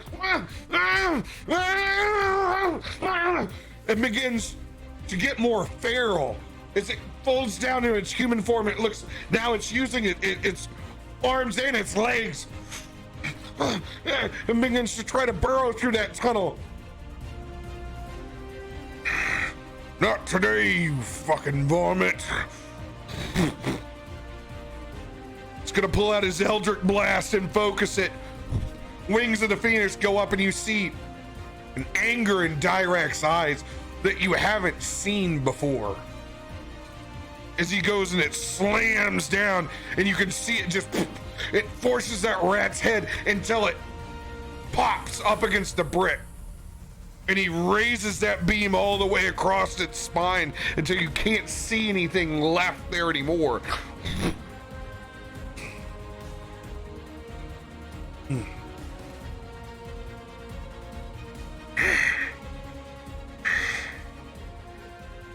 Son of a bitch!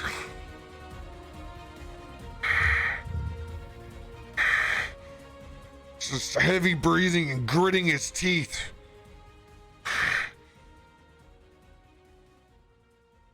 Fucking rats.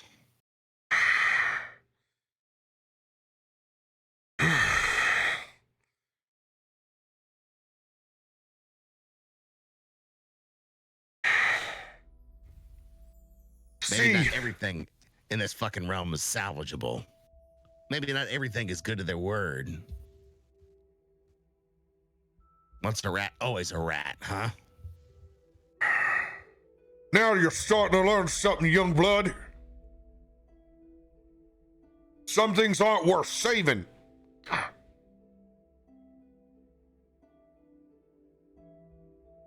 God's sakes, don't take everybody at their own word.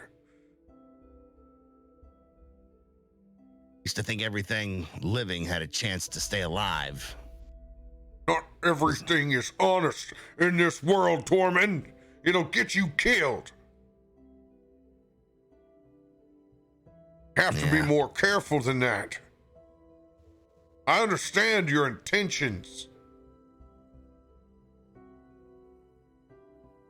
And regardless of these were-rats being pushed out of their home, and how horrible that might be, it doesn't mean that they have any intentions of leaving the new one that they've carved out.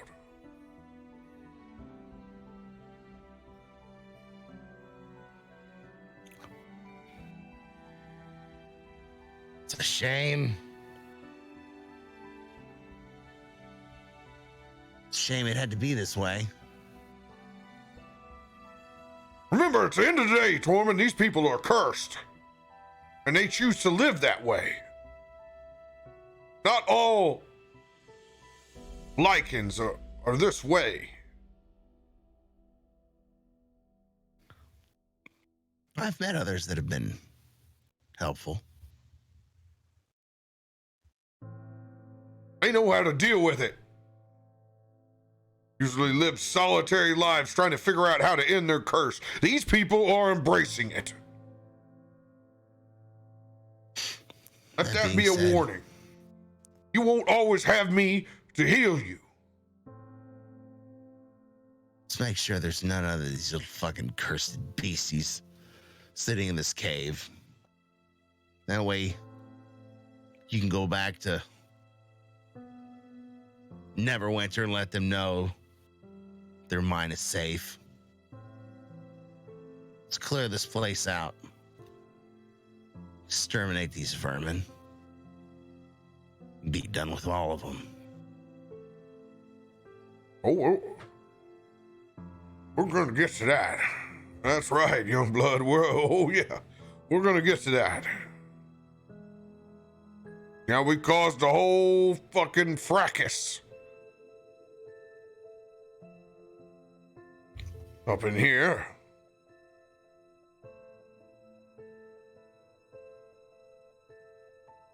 Watch over our shoulders, shall we?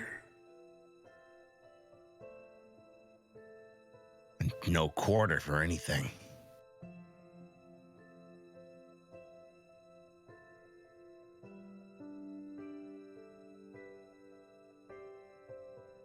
Don John begins to make his way down this tunnel.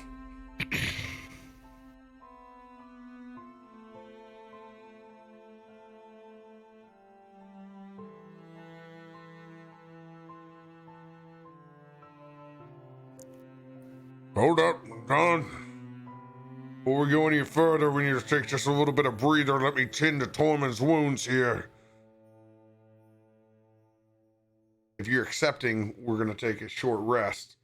You can roll hit dice. I will take that. See, 1d12.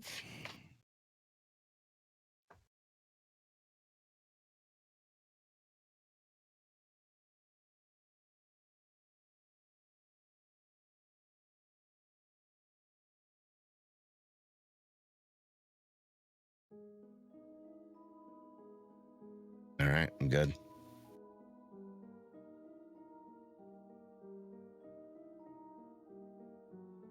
So we enter in this chamber. You can see picks, shovels, and wheelbarrows stored here. Looks like one of the last functioning places of this mine before it was overrun. It's almost like a wax museum where everything feels like it's just held in place.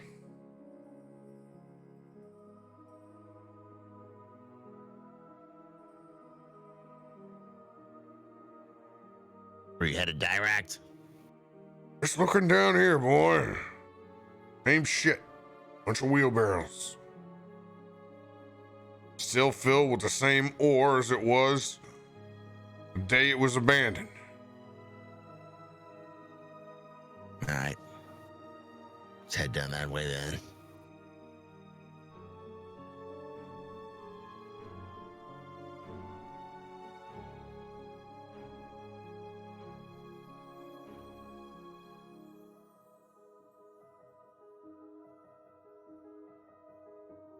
You guys make your way up to this point.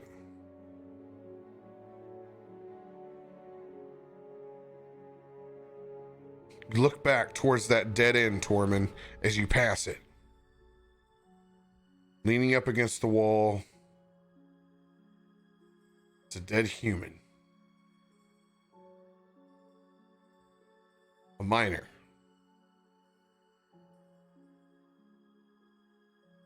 Come close to it, you can see it's been stabbed several times.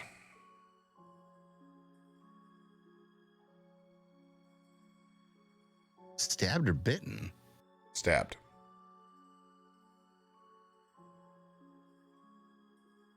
Looks at the wounds.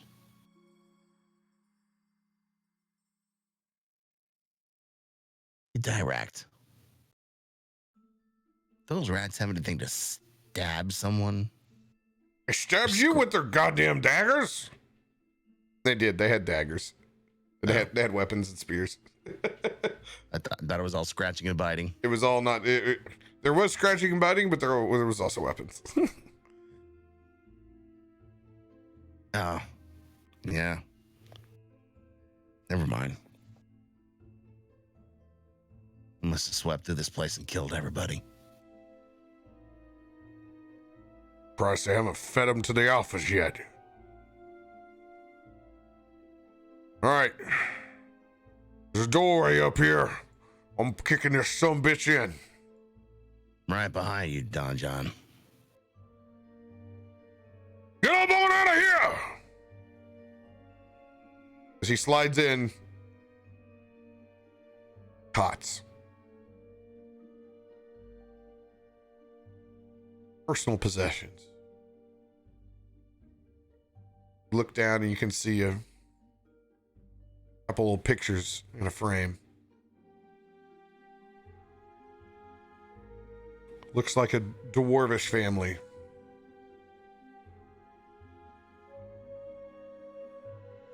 Everything almost looks held in place from whatever time it was when things were displaced. God damn it, I hate it for these people. We find anybody, we need to get them the hell out of here. You think we're gonna find somebody? In that sense, Tormund, yes, there's always a chance. There was always a chance. Well, let's move quickly.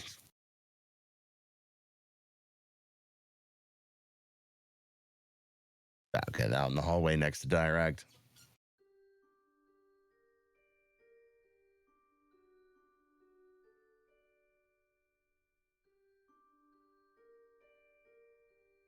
I think we should go. Looks like that way leads through some stairs.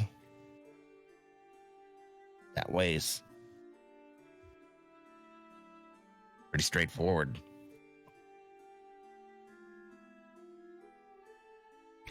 Which way you want to go, Tormund? Let's save the stairs. Let's go this direction.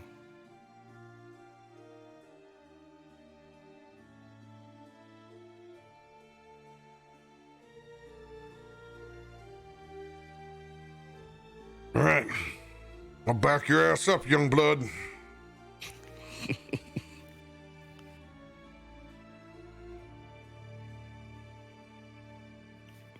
Nothing so far as we press forward further down the hallway. Oh.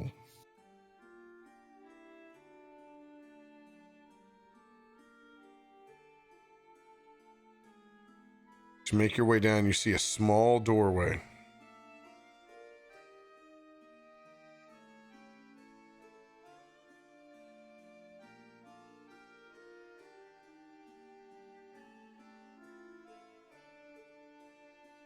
Hey, Don John, kick your way through that door like you did the last. All right.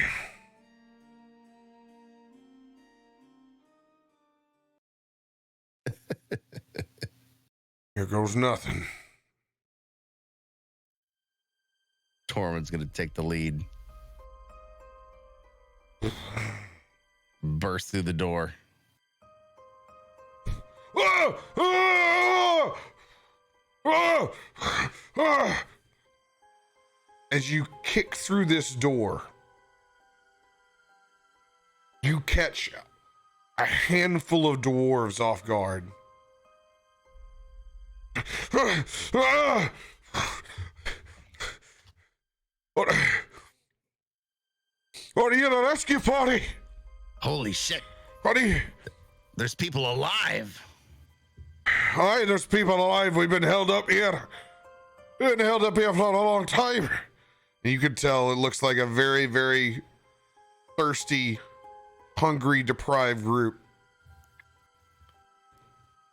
4 men, 1 woman. All dwarves. We've been held up here and pinned down by one of those large alpha rats for the better part of a week. We had been able to work our way into the other parts of the mine to go retrieve water. That damn thing's had us pinned down here. How many alpha rats have you seen? They're everywhere. I haven't been able to count them. There's one big naughty one with a scar up above its eye. It's kept us over here. And oh, God, it got Jake. That's when we got held up in here and couldn't hold it. Jake sacrificed himself for the rest of us. It got him and it drug him off to the rest of its little bastards. We've killed quite a few bastards, including 2 big ones at this point. Where would they be collecting? You've killed some of the were rats, have you? Not just the big uns. I'm gonna tell you right now. It's the big uns you need to worry about while the other were rats are still around. They don't know how stupid strong they are. I know we killed at least one of the alphas. One female leading them. And then a couple of were rats. And a couple of little bitey bastards. Did it have a scar over its face? Look back at Dirakt and Don John. What do you see if that fucking rat we killed had a scar on its face? God damn it, boy, it happened so quick. Now, how in the hell am I supposed to remember if I had a scar over its face? Roll a history check. Fuck, I don't know. It's an 18. 18. It did not have a scar over its face. Fuck. No. When we killed, didn't have a scar over its face. No. If it didn't have a scar over its face, that means the Big Mama's still out there. All right. We need to get you guys out. That's the most important part. At that moment, you can feel the wood door slam against Dirakt and Don John's back.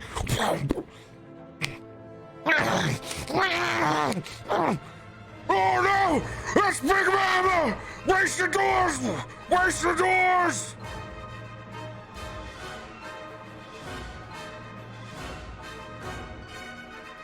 As the rest of the doors go to brace the doors, that's where we will leave off this week. Oh, Big Mama is in town. Owen! Owen! Oh, man. Oh, Manischewitz. Big Mama! Big Mama! Big Mama's coming! At that point, you know you done fucked up.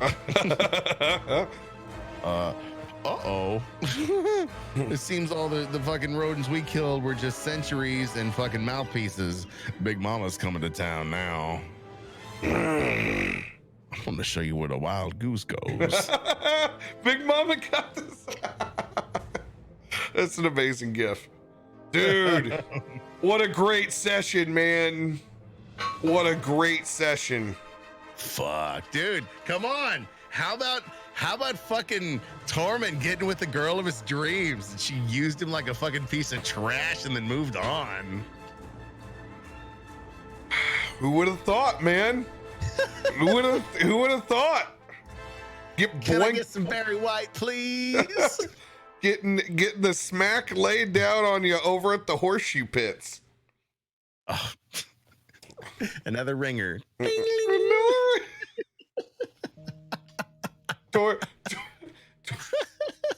Tormund's ringer.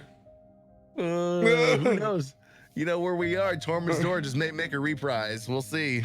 Hey, this is like those all those mainline shows like to do this now at the end of one of their like big drama moments. They want to play like this, like the dichotomy of like somebody's dying on the hospital bed, like defibrillator out, and then like the other scene is like, oh okay, the husband's dying on the bed, and then it's like the wife and kids like with lemonade. Here's the music. So you're holding up while Big Mama is slamming into the back of this door. There's Tormund in his thoughts, thinking about Halia for a minute. Just a fleeting minute. That was a really good night. She was amazing. images of her hair in the moonlight as she was thrashing on top of him. And we're gonna cut you at that.